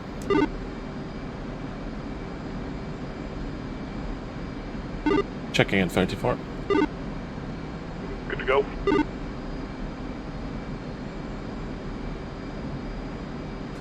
I'm 166 miles from the carrier. I'm at Aegis 32, heading towards it. Roger, I'm 138, Angels 14, slow climb here. Copy. Hey, Blood, they shot me down, dude, but I'm gonna launch and rejoin you guys and bring it for carrier landing. Hey, sounds good. Yeah, I heard you. I relayed it to Offside. I think he's deafened on Discord. I just happened to be on there. Okay. Yeah, Blood, I don't know about this carrier landing. I'm getting the sun setting here. I got IR light everywhere, so I'll do my best, but no promises. This has been the worst flight I've ever done. At least the hardest. It was fun, but it's been really, really difficult. Roger that, sir. No worries. Bingo. Bingo.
Hey, offsides.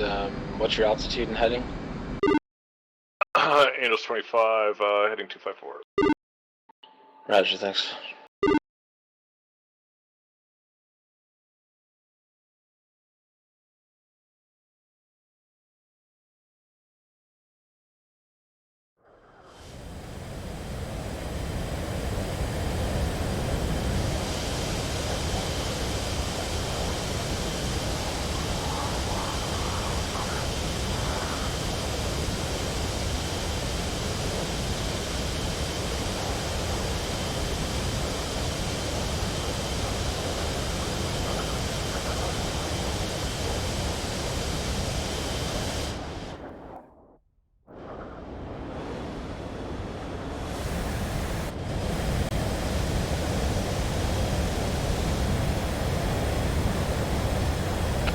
I'll be right back if you guys need me. Just give me a minute.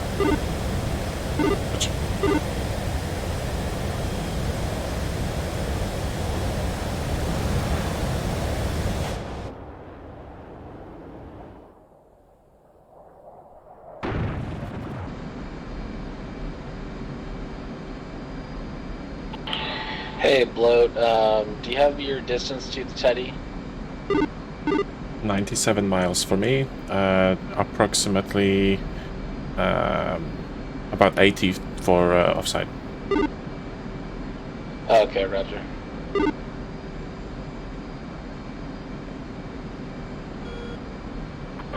Okay, back. We'll see if that helps. Try to close some doors. Roger. I just saw the B1 Lancer suicide into some trees at low level. He couldn't take it anymore, man. Yep.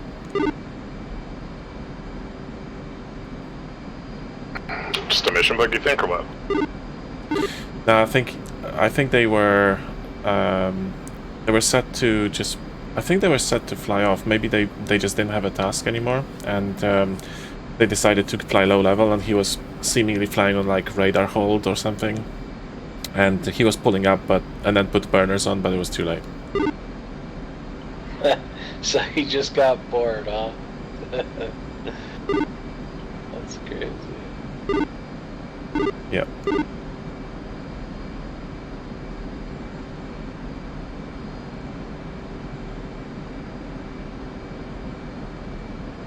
Okay, I think I'm 11 miles in your trail offside. Roger. Yeah, I got visual SD22. Yep, gotcha. Yeah, my fuel state is 49. Roger, I am 37.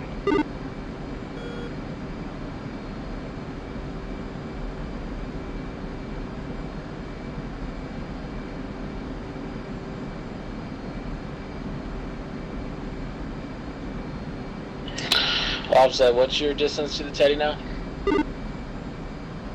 69. Okay, so I'm pretty sure that's you at my 12 now. But I'm not quite sure. You're showing up for B on me, and you're kind of nosed a little right of me. Okay, that's you then. Okay.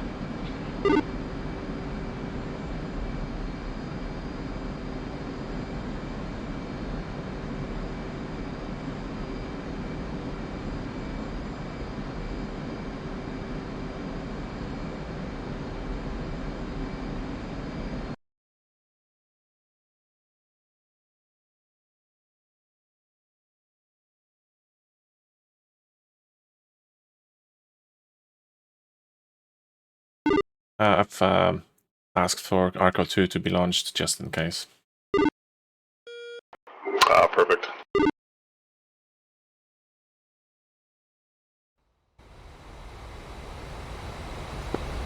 All flights, this is Bloat. Just be advised, Arco 2 is launching off the Teddy now, just in case anybody needs fuel last minute.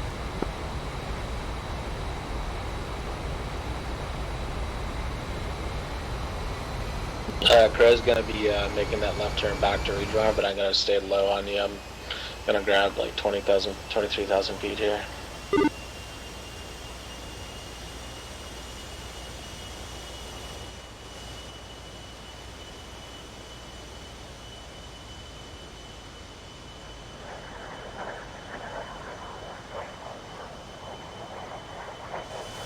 Alright, I got your visual. I'm gonna come up to your altitude. And below, you're like in an 8-mile trail or so? A firm and just to the 5 o'clock. Roger.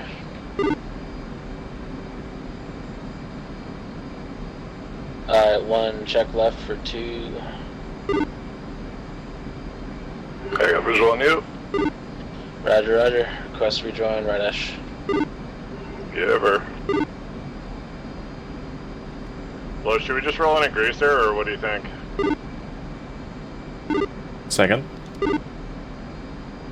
I said, do you want a tank, or should we just roll in a greaser? We should be good. Oh no, we'll be good, we'll be good. It's just in case we bolter or whatever, and we need it. There are better things I have to do than tanking of a narco. Right. I'm coming down to you guys. Roger.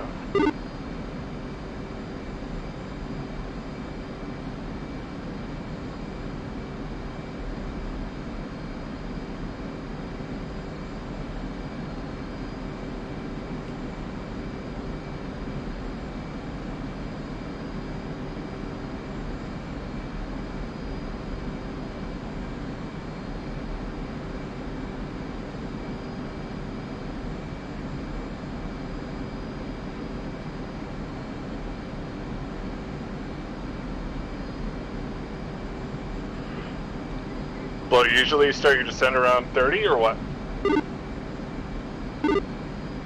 Yeah, I think so. Go ahead and call us in, and we can probably start the gentle one at 30.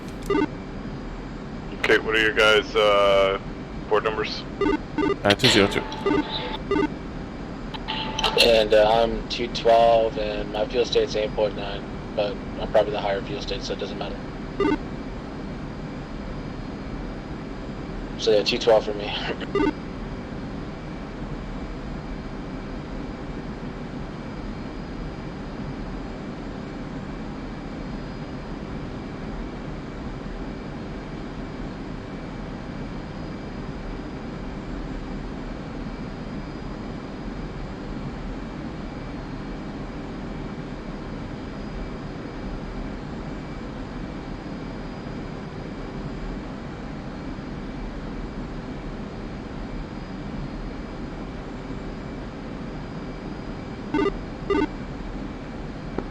How about 2 checking out 288, pushing 1 to 8.5.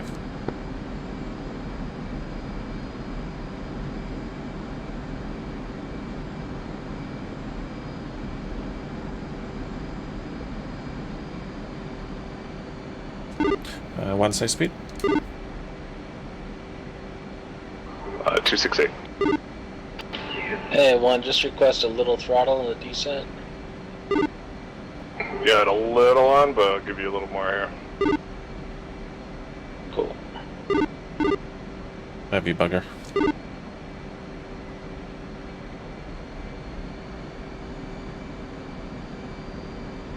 Come right.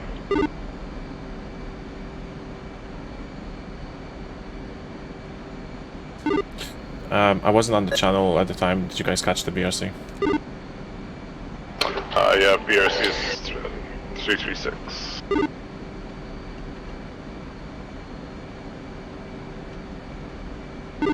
Copy.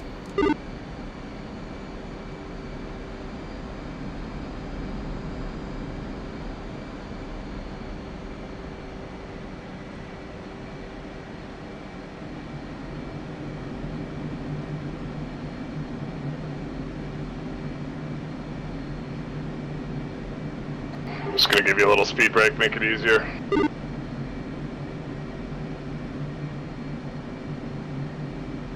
I'm coming up on your right.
Bingo. Bingo.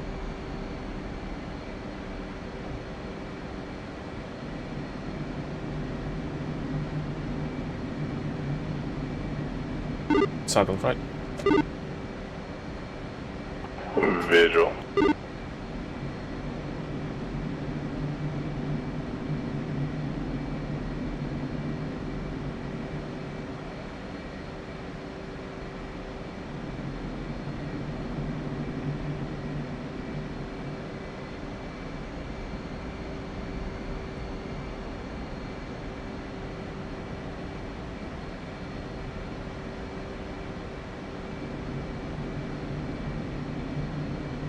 Coming left.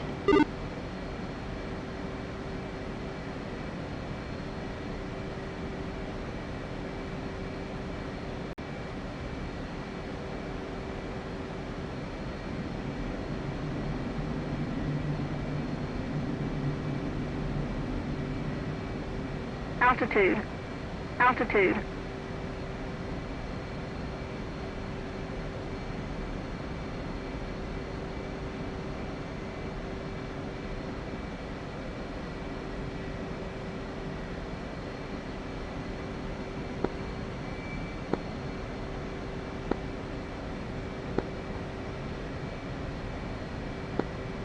Marshall 214, holding hands with 200.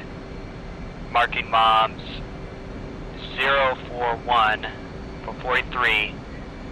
Angels 21. Low state 4.5 inbound.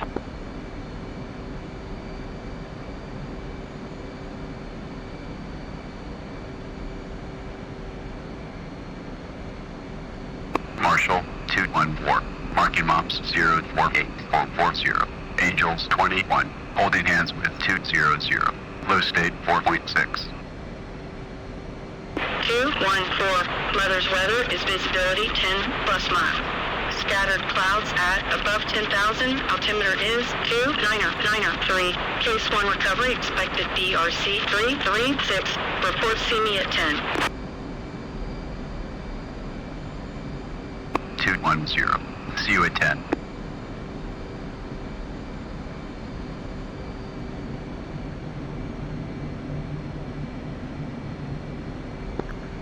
Marshall 201 holding hands with 207 and 211 inbound 085 for 42. Angels 18 low state 7.0. What's your fuel looking like? 201 091 18 207 236 6.9. 201. Mother's weather is visibility 10 plus mile. Scattered clouds at above 10,000. Altimeter is 29093. Case 1 recovery expected BRC 336. Report see me at 10. Okay, coming left. You gonna make us do a full lap around the pattern, or are we just gonna do it the way we do it? No, I think we're first in. Why not? Let's just commence. I guess just need to slow down a little bit, eh? Easy. We're not technically in the pattern yet, are we? Well, we're 6 miles. Ah, damn trainers.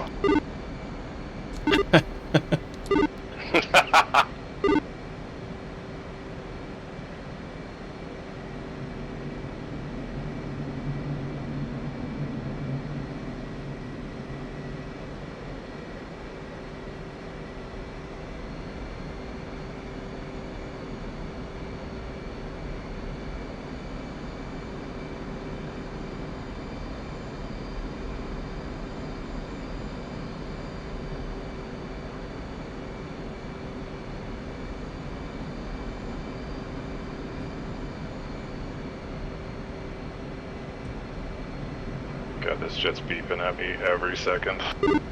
Okay. Tower 210. Overhead Angels 2. Holding hands with 212. Low state 2.8. 210. Tower, roger. BRC 336. Signal is Charlie. 210.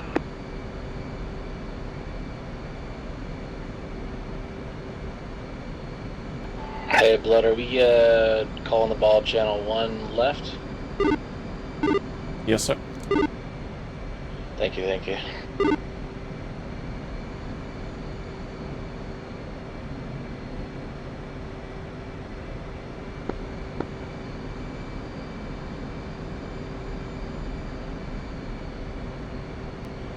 Start coming down, gentlemen. Copy.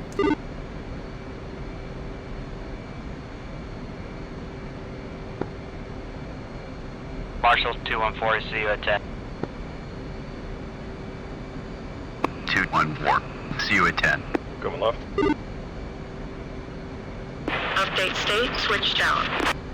214. Low state 4.1.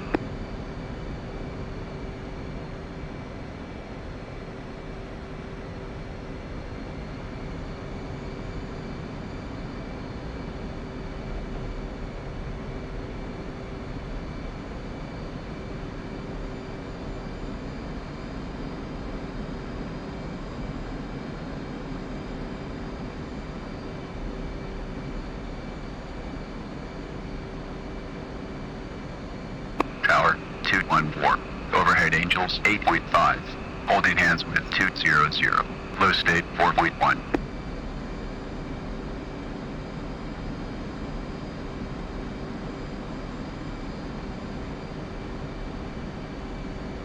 Sorry, I know I'm making this really difficult on you. I keep Is anybody getting this down thing already on blasted.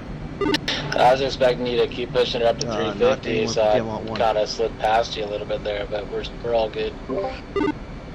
Camelot 2 are just commenced.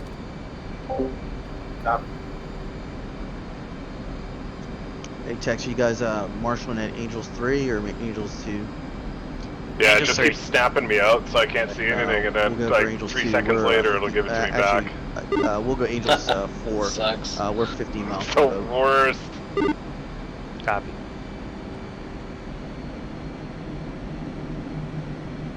And Blood, I'm just trying to stay in my lane for you over here. Hopefully we're not colliding. Thank you, good to go.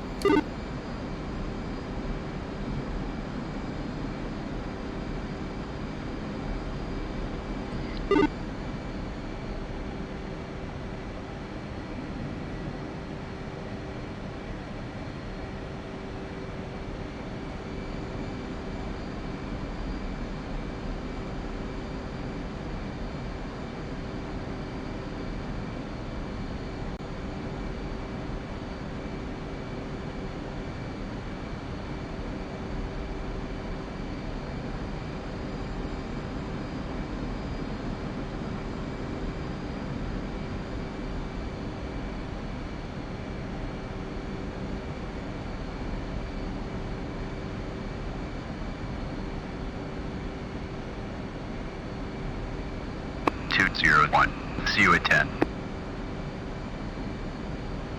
And one's on the break. Switched out. 201. Low state 6.4. Knuckles, have you already commenced? One check hook.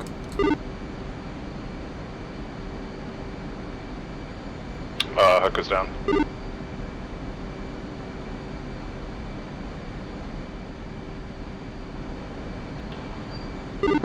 Teacher out of the break.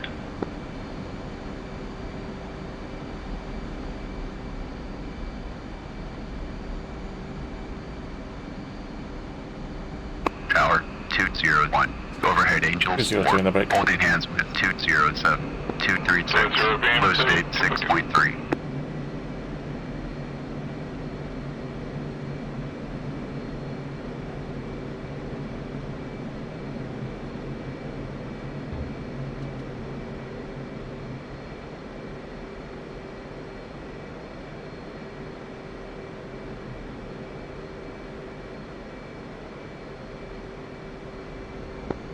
Uh, 214 coming down.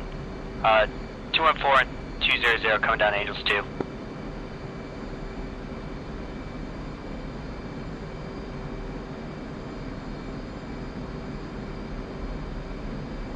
Oh, I'm gonna kill this thing.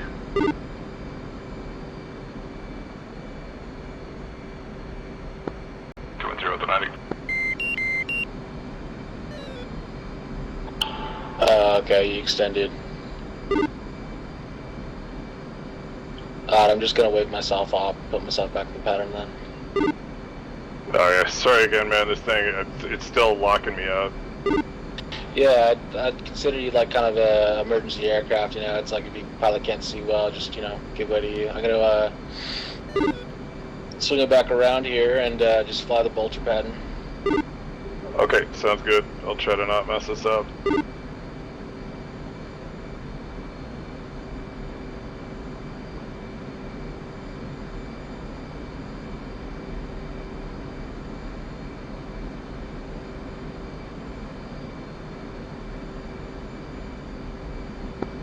(202) beam.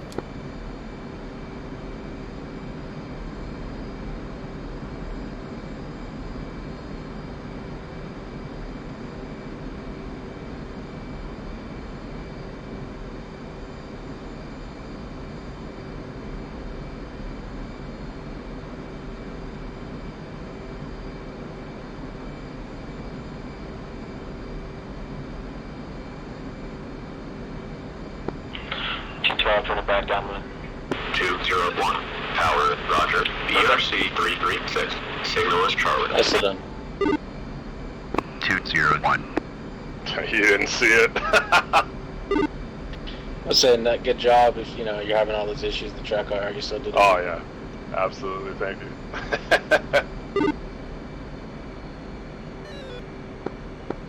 202 Hornet Ball, fuel state 2.8.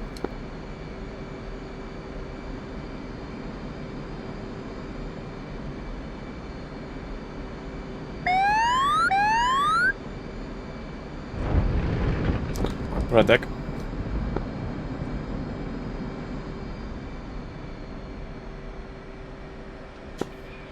(214) commencing.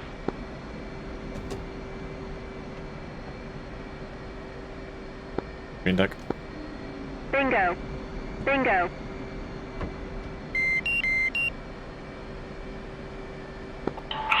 (212) the beam.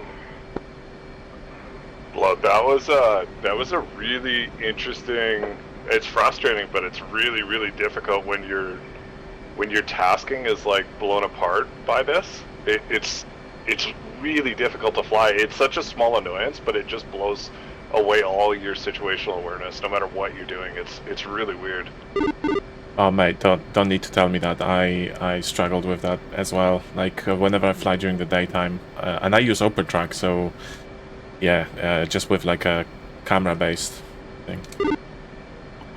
Yeah, I just found it super interesting anyways, just how much it would do that, and I was starting to think about, you read stories about plane crashes and stuff where pilots are distracted by something, and I'm like, that's that shit right there. Place the wheel chocks.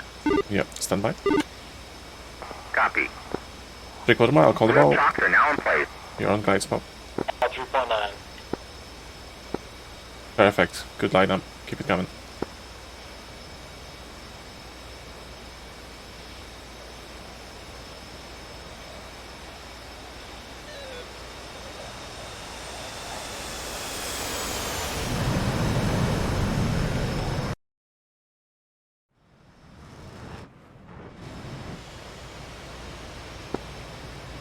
Okay, 3-wire.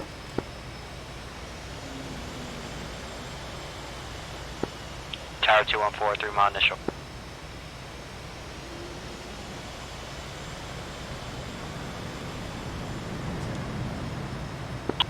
Deck.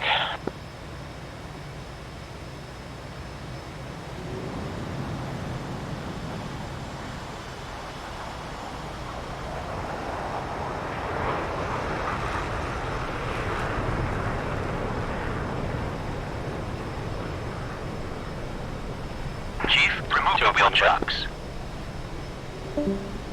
Copy. Wheel chocks are now removed. 200 in the brake.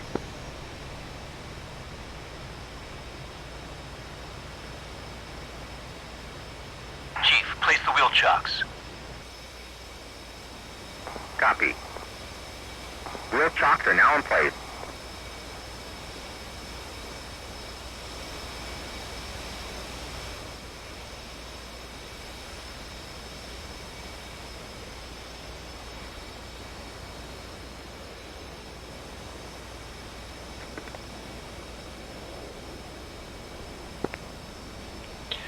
Tower 214 beam.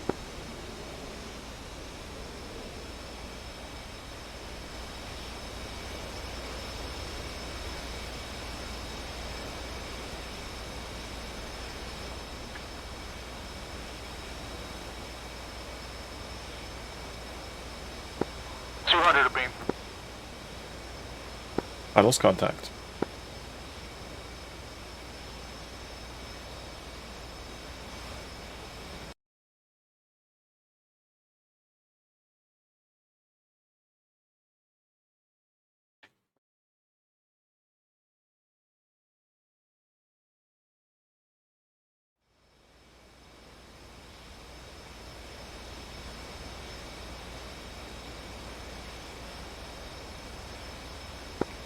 Tower 214, Hornet Ball 3.0.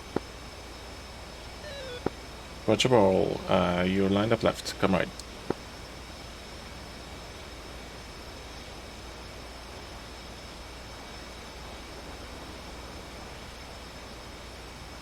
Right for lineup.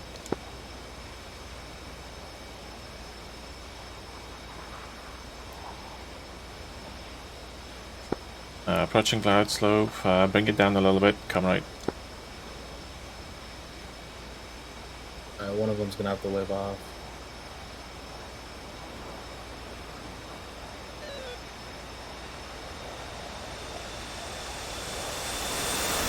Aircraft in the groove, foul deck wave off. We're waving off. Right deck. Right, that was a 4-wire, give you comments later. Good job bringing it down, it was quite a bit off on the left.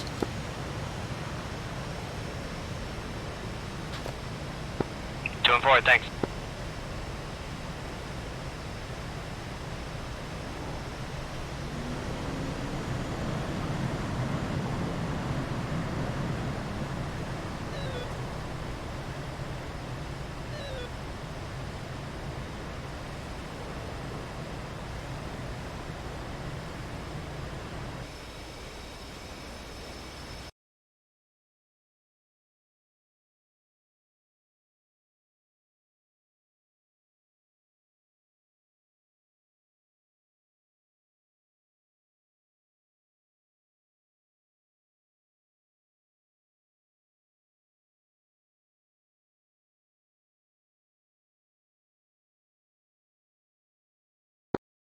Uh, 200, you have just enough time to make it around the boat. There is traffic, a beam, aft of the boat, 4 miles. Hey, firm, 200 beam. Miles contact.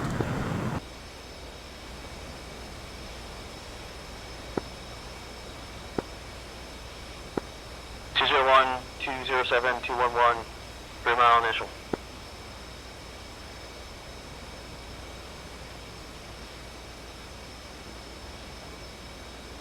Hey guys, it's Crow. I'll catch you guys later, okay? Good flying. Hey, good job, Crow. Later. Later, guys. Okay, 3-wire, by the way. The flight. Yeah, dude, offside if you can hear me, yeah, good flying. Good catch you. Yeah, cheers. Have a good one. Thanks.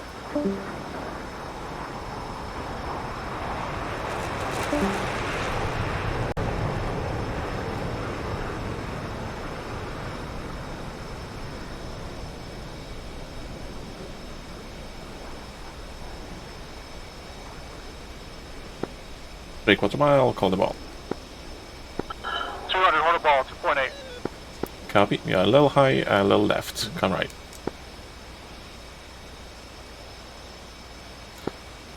On center line, on glide slope.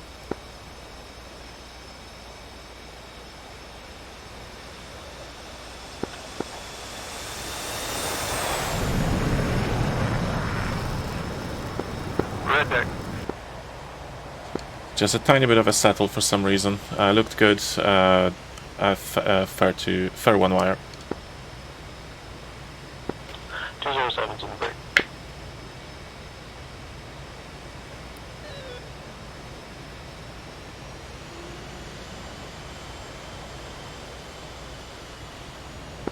To be. Green deck. Paddles contact.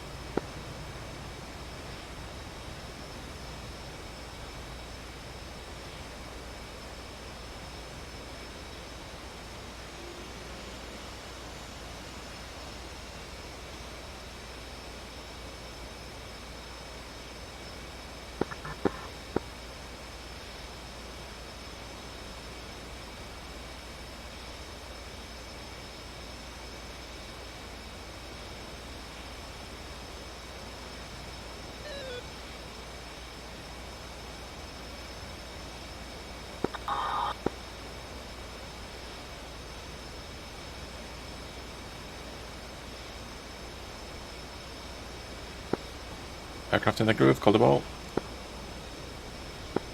201, hold the ball, 4.8. Roger, you're a little high, come right.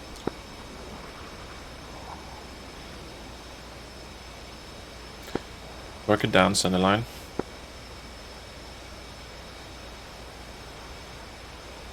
Approaching sweet spot. A little high.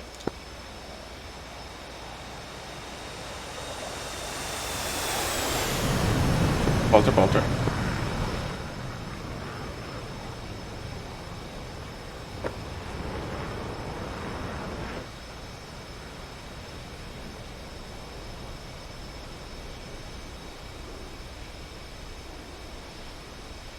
Aircraft in the groove, you're lined up left, call the ball. 311, Hornet ball, 5.2. Copy, don't sink, come right.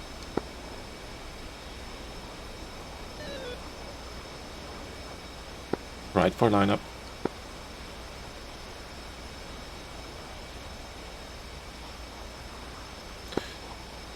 Right for lineup. Good glide path. Don't settle.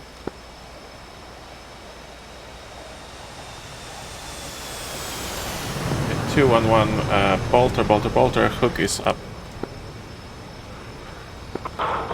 207, Hornet ball, 4.4. 207, work it down, you're lined up left.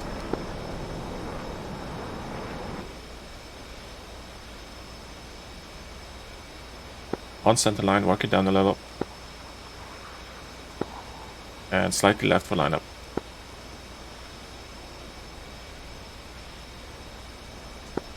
Left for lineup, approaching glide path. You're spot on, keep it down, keep it on.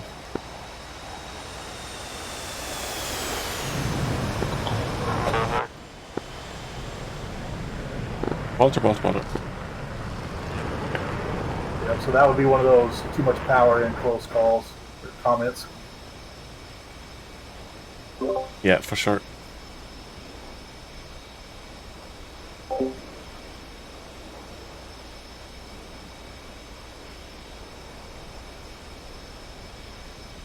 Looks like we haven't done any carrier work in a long time. Oh yeah. I got one in the groove, hold on.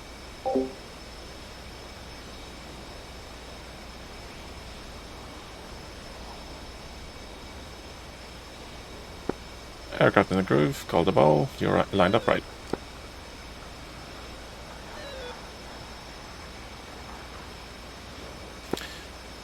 On glide path, come right, come left. Approaching center line, on glide path.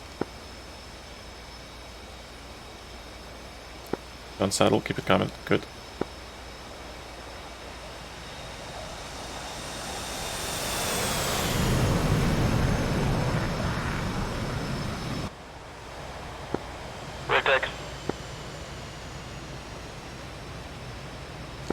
Anyway.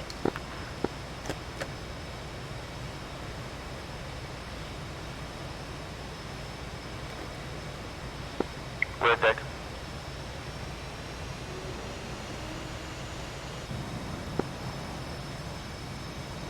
Aircraft in the groove, call the ball, come right. 201, Hornet ball, 4.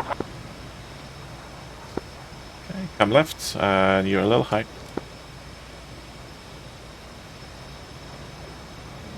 Approaching glide path, come left.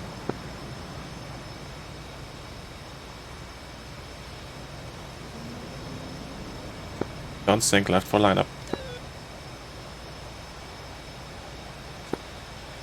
Power.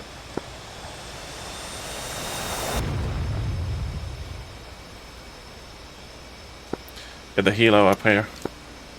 That's gonna leave a mark. For sure.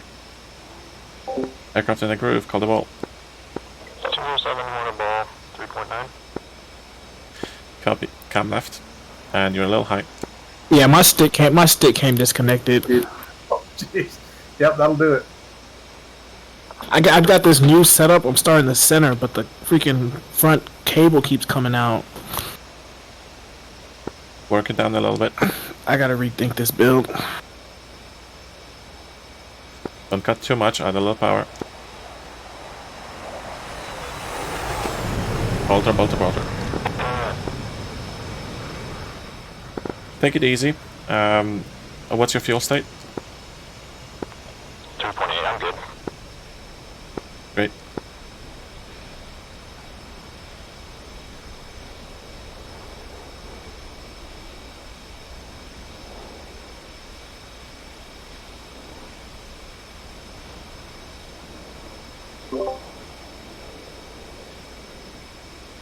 Bamba, since your stick disconnected, I'm not gonna mark you for that one. Yeah, I gotta reset up. I can't do the center stick thing. I don't think my setup is ready for it because my cord isn't long enough. Copy.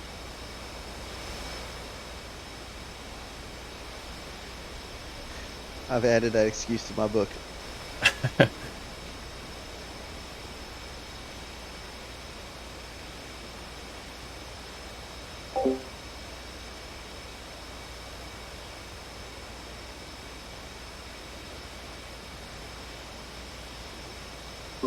Alright, we've got one last one to go, and we'll be good to debrief.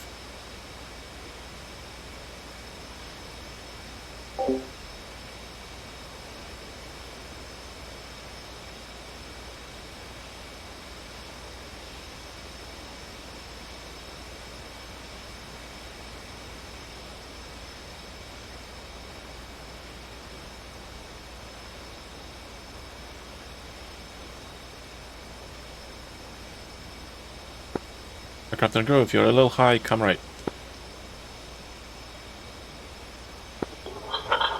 207, one ball, 3.5. Approaching center line, come left. Work it down.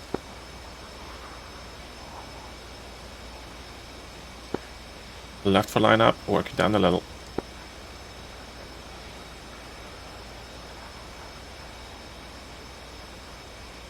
Approaching center line, approaching glide path. Good, don't settle.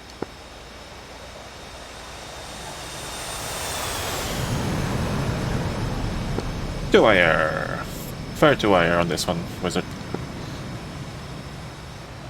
Thank you. Is that everybody? I think that's everybody. Yeah, I'm gonna switch machines.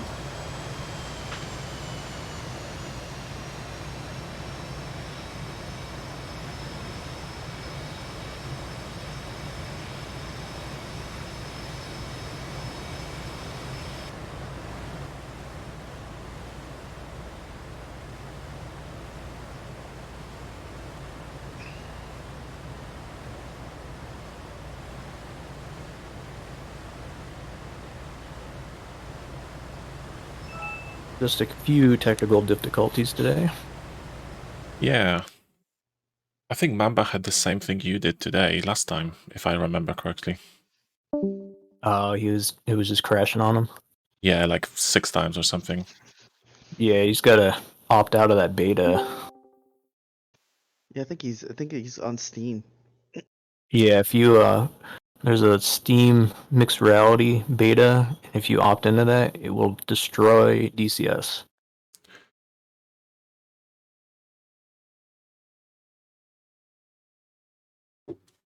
Bloat, are you gonna run the tag viewer, or do you need me to? Yes, sir. No, I'm just pulling it up now. I am so excited for this tag view. I can't even tell you. Oh yeah, did you have some exciting moments?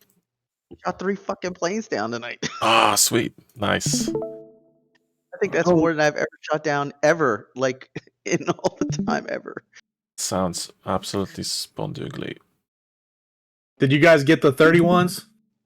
No, we got the 29s and the 21s that we stayed out of the zone for the 31s. So they stayed in Russia the whole time. So they never went after the bombers? Nope. Well, we had 29s go after bombers, not 31s. Huh. That's weird.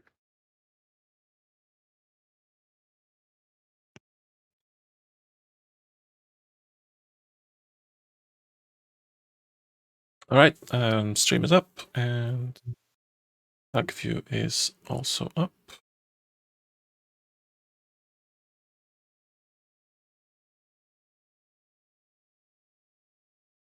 Just 1 second. I was gonna say with the first group, like it would have been helpful to know that we were supposed to put them in pre-planned mode and kind of shoot them out pretty far with the code and all that.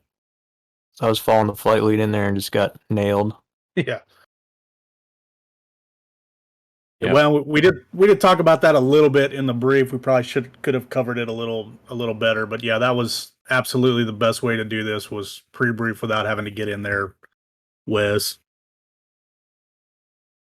Yep, I think I mentioned pre-briefed at least twice. All right, let's do it. Okay, so offside. Oh, offside is offside changing computers, or is he gone? He left. I think. Oh, he left. Okay, he had cool. some issues. Yeah. All right. Well, let's see. Let's start with. Let's start. I guess let's start with Tex because he fired the first shot. Go. And then this got Ray and Wizard. Ray, you wanna run this one? Well, real quick, the reason I broke off and shot first was because we thought Knuckles was going to be without a wingman, so I was trying to get the harm off on that one side, and then I was going to respawn on the deck with Knuckles, so that's kind of why we broke up there. Yeah, for sure. But yeah, go ahead, Ray, if you want to talk through this. Yeah, so we're initially coming inbound, and so yeah, Tex broke off. He shot at the Stakumi target. Me and Wizard am coming in. Let's say that we got too close and we did not set up correctly, and that's mostly my fault being the flight lead. So supposed to lead by example. So I end up after I got my stuff situated and I came back. I think Wizard was already down at that point. So I ended up coming back in once my stuff was good to go, and I took out this first site, and then we kind of rejoined up here. Well, actually, I took out the second site coming up here.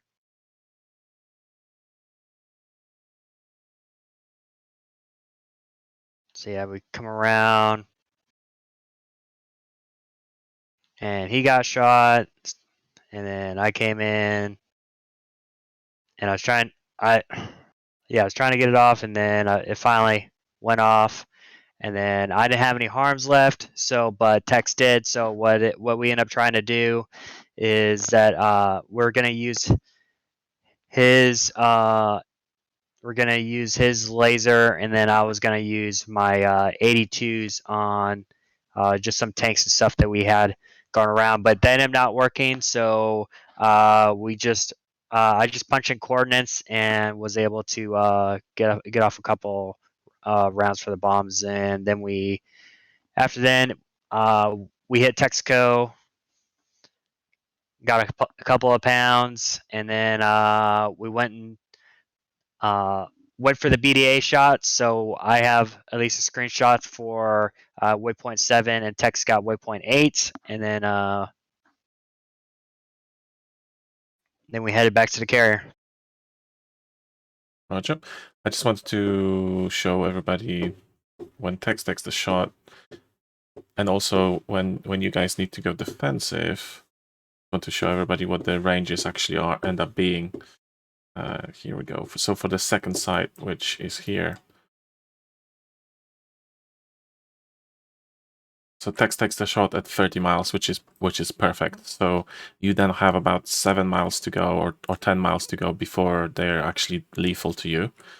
But they will actually already be active enough, and they'll be searching for you at this range when the harm is in the dive, which is very helpful.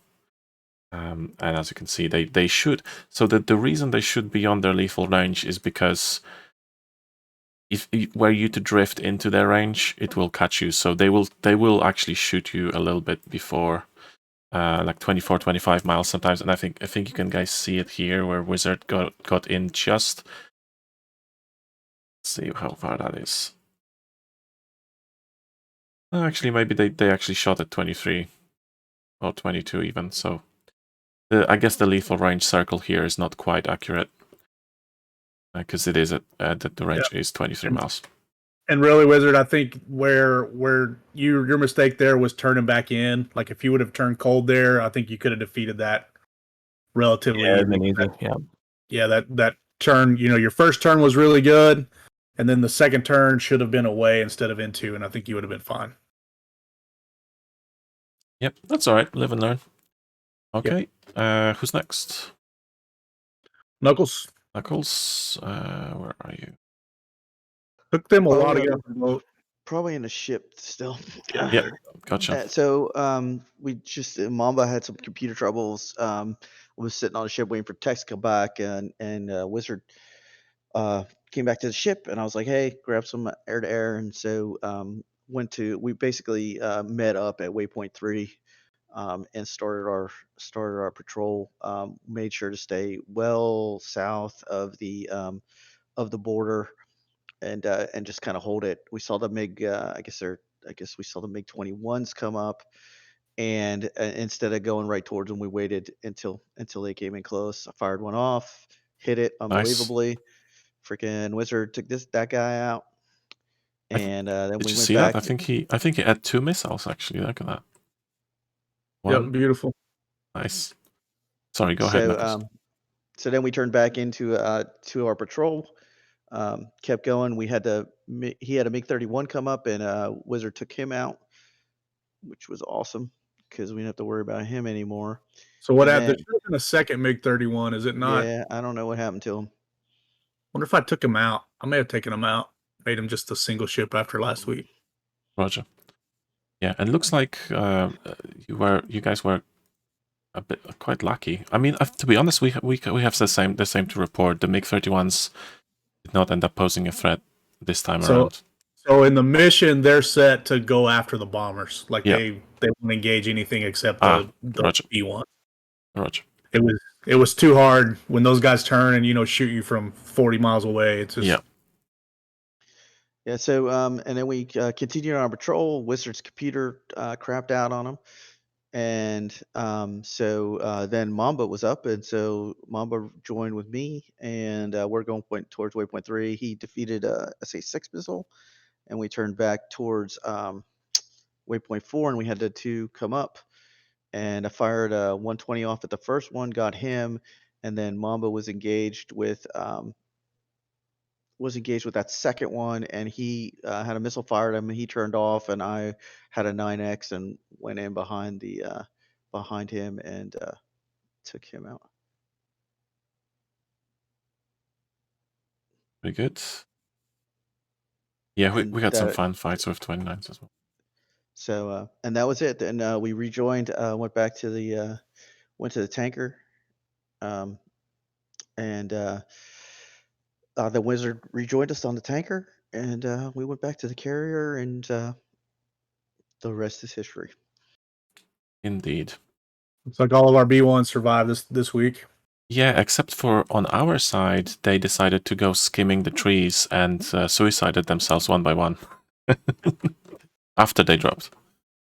Nice. Yeah. The F-15s were just like, dude, what are you doing?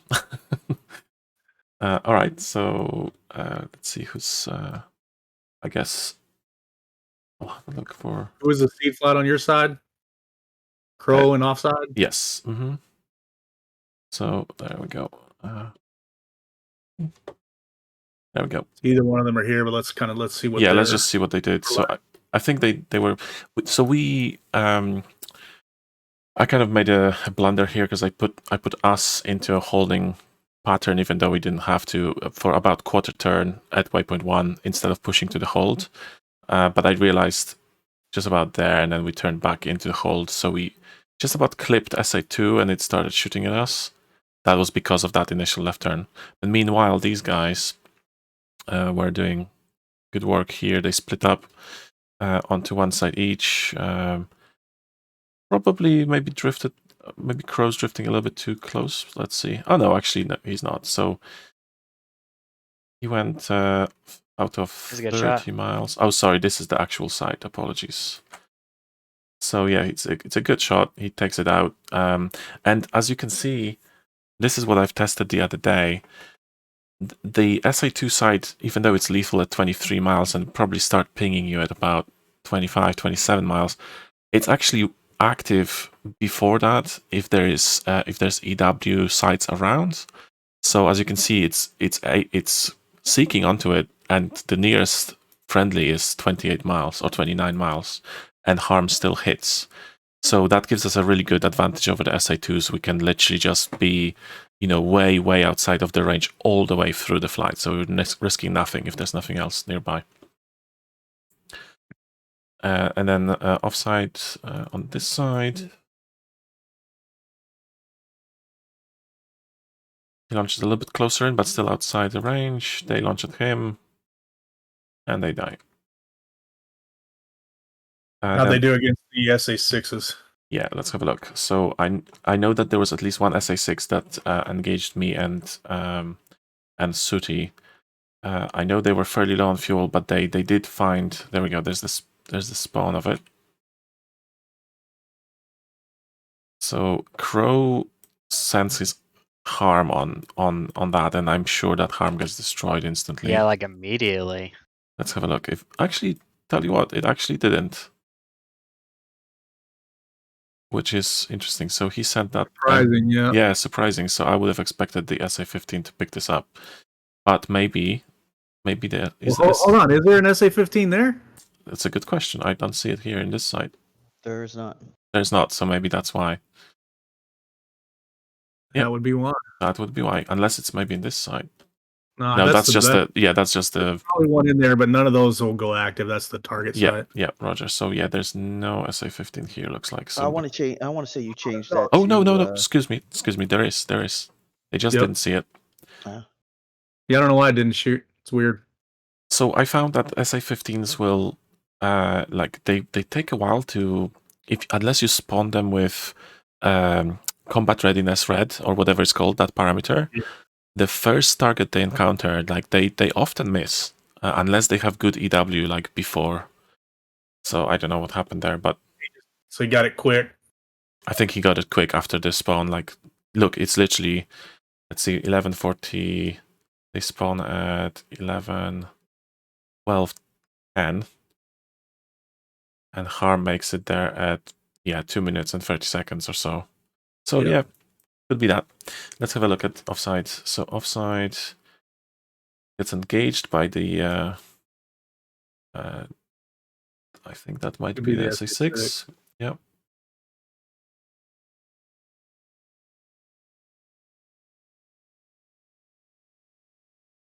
That site there is pretty hard to get your pod on. Yeah. I think he goes for the early warning radar. This is quite mountainous here, isn't it? It doesn't really look it in the tag view, but it is. Looks like Crow drops on that radar here. I'm not sure why this radar is. It's just EW, I think. Oh, SA2. It says SA2. The group is SA2, but that's just their EW. I put the EWs in with the SA2s. I don't know if he had to do that or not, but yep.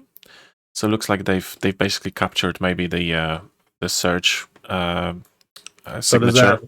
So they're shooting at the bombers there. Yep. So lost the B1 there. Lost the B1. That one manages to dodge and then dies. He got his bombs off. He got his bombs off. Yeah. And I don't know if you guys got any lag, but when the bombs were exploding, there was like 5 seconds of good crunching on our side. Yeah, because I think each one of those has like 96 Mark 82s if you let go. Yeah. So at this point, I think Did the second group get shot at all? I guess if Let's he killed that SA-6, probably not. How far was that when those bombs went off and when I dropped out? I'm wondering. Like when my computer just died, you know? Oh, sorry, excuse me. Oh, would you think that it could have been? Could have been. I don't know. I haven't had problems all day, and then it just suddenly crashed, you know, out of nowhere. I wasn't doing anything. That's where they hit the mountains. Let's see their run in, the B1s. Yep.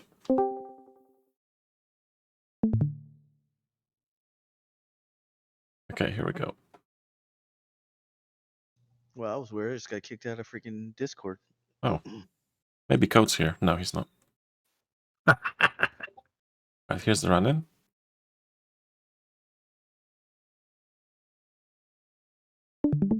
Oh yeah, so that's what, 192 bombs? I mean, look at the log on the left, just kind of exploding. Oh, and actually that's because the other side is destroyed almost simultaneously. So it looks like... That second group didn't hit nothing. Yeah, nothing at all. Same time, I don't know why the second guy should have flown it a little more. Like I said, dude, the AI is so weird on stuff like that. It is, like, yeah. Dude. But they don't get engaged by anything. I guess the SA-15's range is too short. Oh, actually, no, because is the SA-15 literally just here? It is, isn't it? So maybe the SA-15 just still isn't active for whatever reason. Yeah, I'll have to go back and look. Roger. Okay, meanwhile, on Cap, we basically coordinated with offside, and by the time we were about 5 minutes away from our Cap orbit, that's when he engaged the bombers. So we got there in plenty of time. We overrode our fuel distribution to drop the 2 tanks first.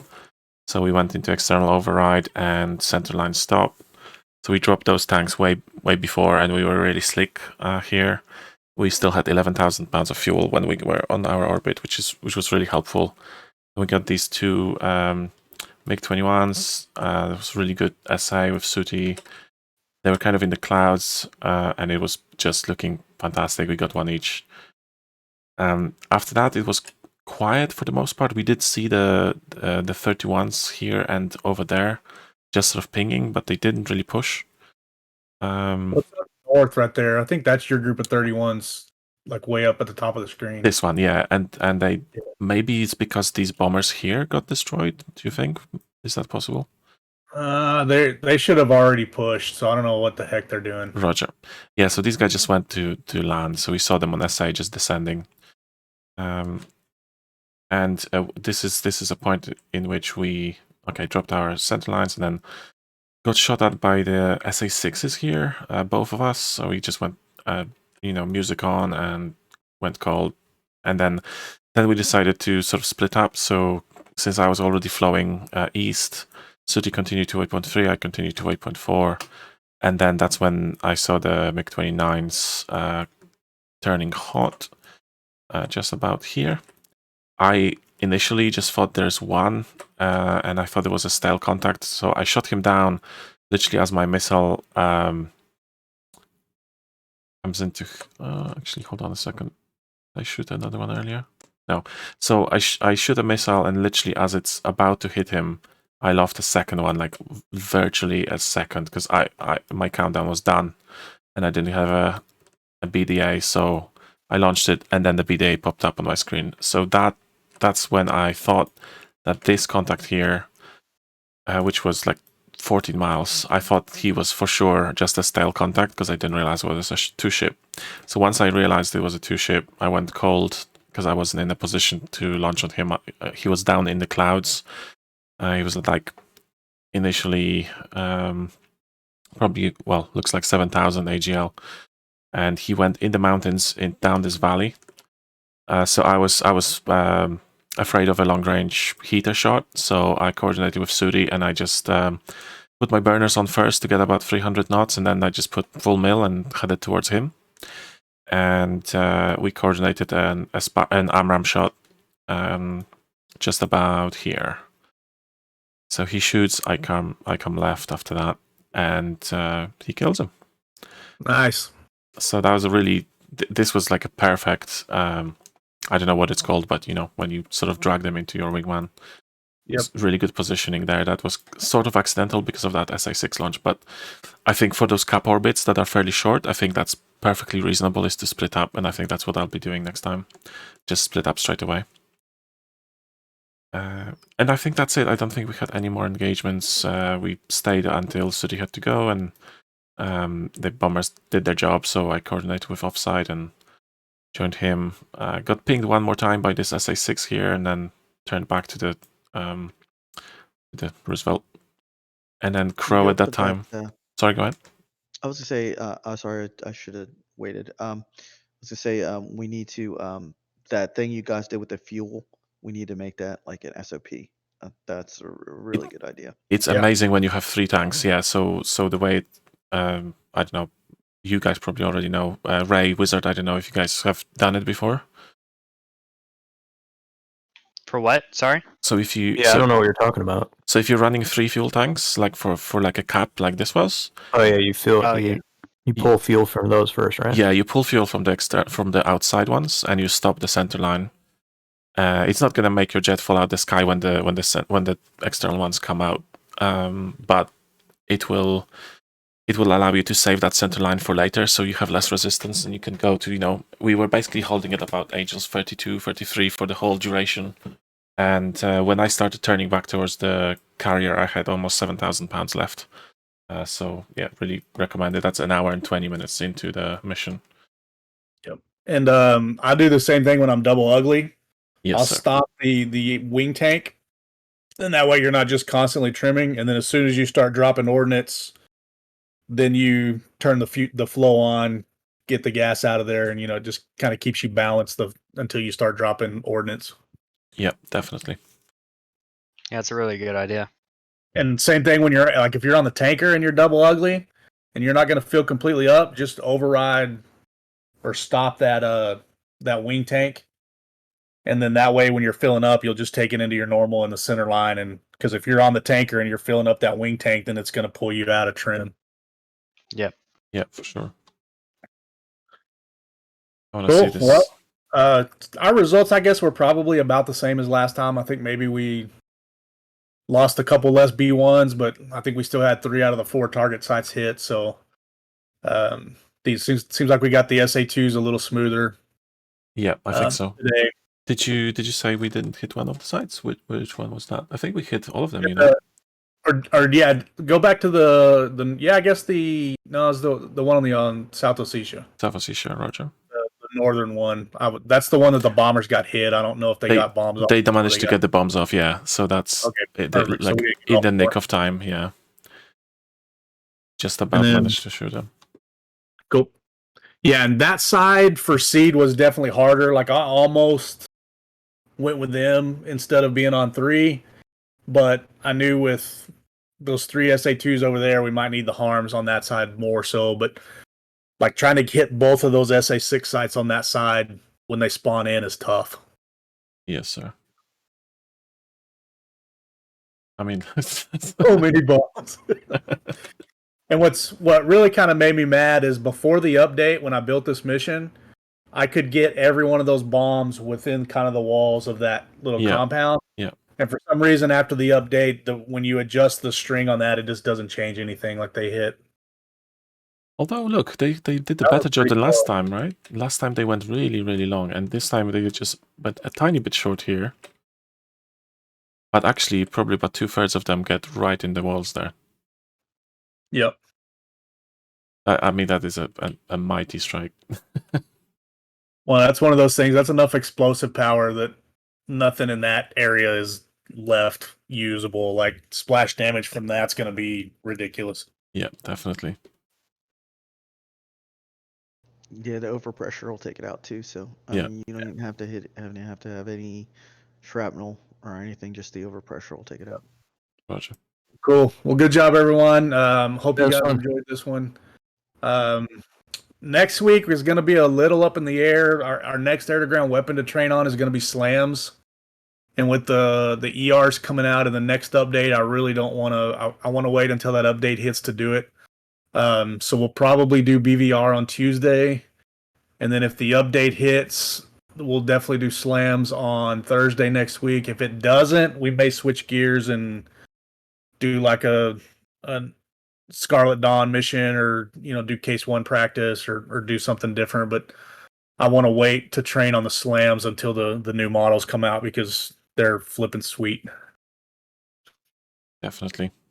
You shoot them from 150 miles away and guide them in from 70, have them fly to different waypoints. So the slams currently, to me, are like, you're almost just as good using a JSOW if you've got coordinates, but with the ER version, I think they're going to be something we can actually use in a mission setting. So I'm pretty pumped about those. Yeah, definitely. Unless there's SA-15s. Yeah. I mean, the SA-15s, if it's not a JDAM, then it's probably getting shot down. Yeah. Unless it's a sleeping SA-15 like this one. Yeah, I gotta look at the mission editor. I bet you're right, because I think those things have like a 3-minute, like a spool up time or something. Yeah, because I know, like, if we did a mission a while back where they're in like a moving convoy, and they have to stop, and then it takes a while for them to like transition into active mode or whatever. So I bet that's what happens when they spawn in. They're cold, and Crow just got it before he had time to warm up. So no biggie. Yep, no biggie. Really good. I really enjoyed it. I think to be honest, for my side, I think it felt like overall the whole squadron did better. I know the results are similar, like with the number of bombers surviving, etc. But I think we did better than last time. Plus, we didn't have as many issues.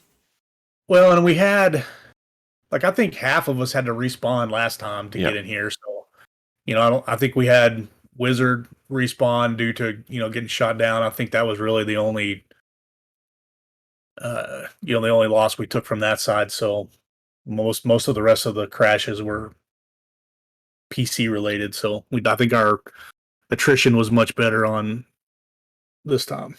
Yeah, for sure.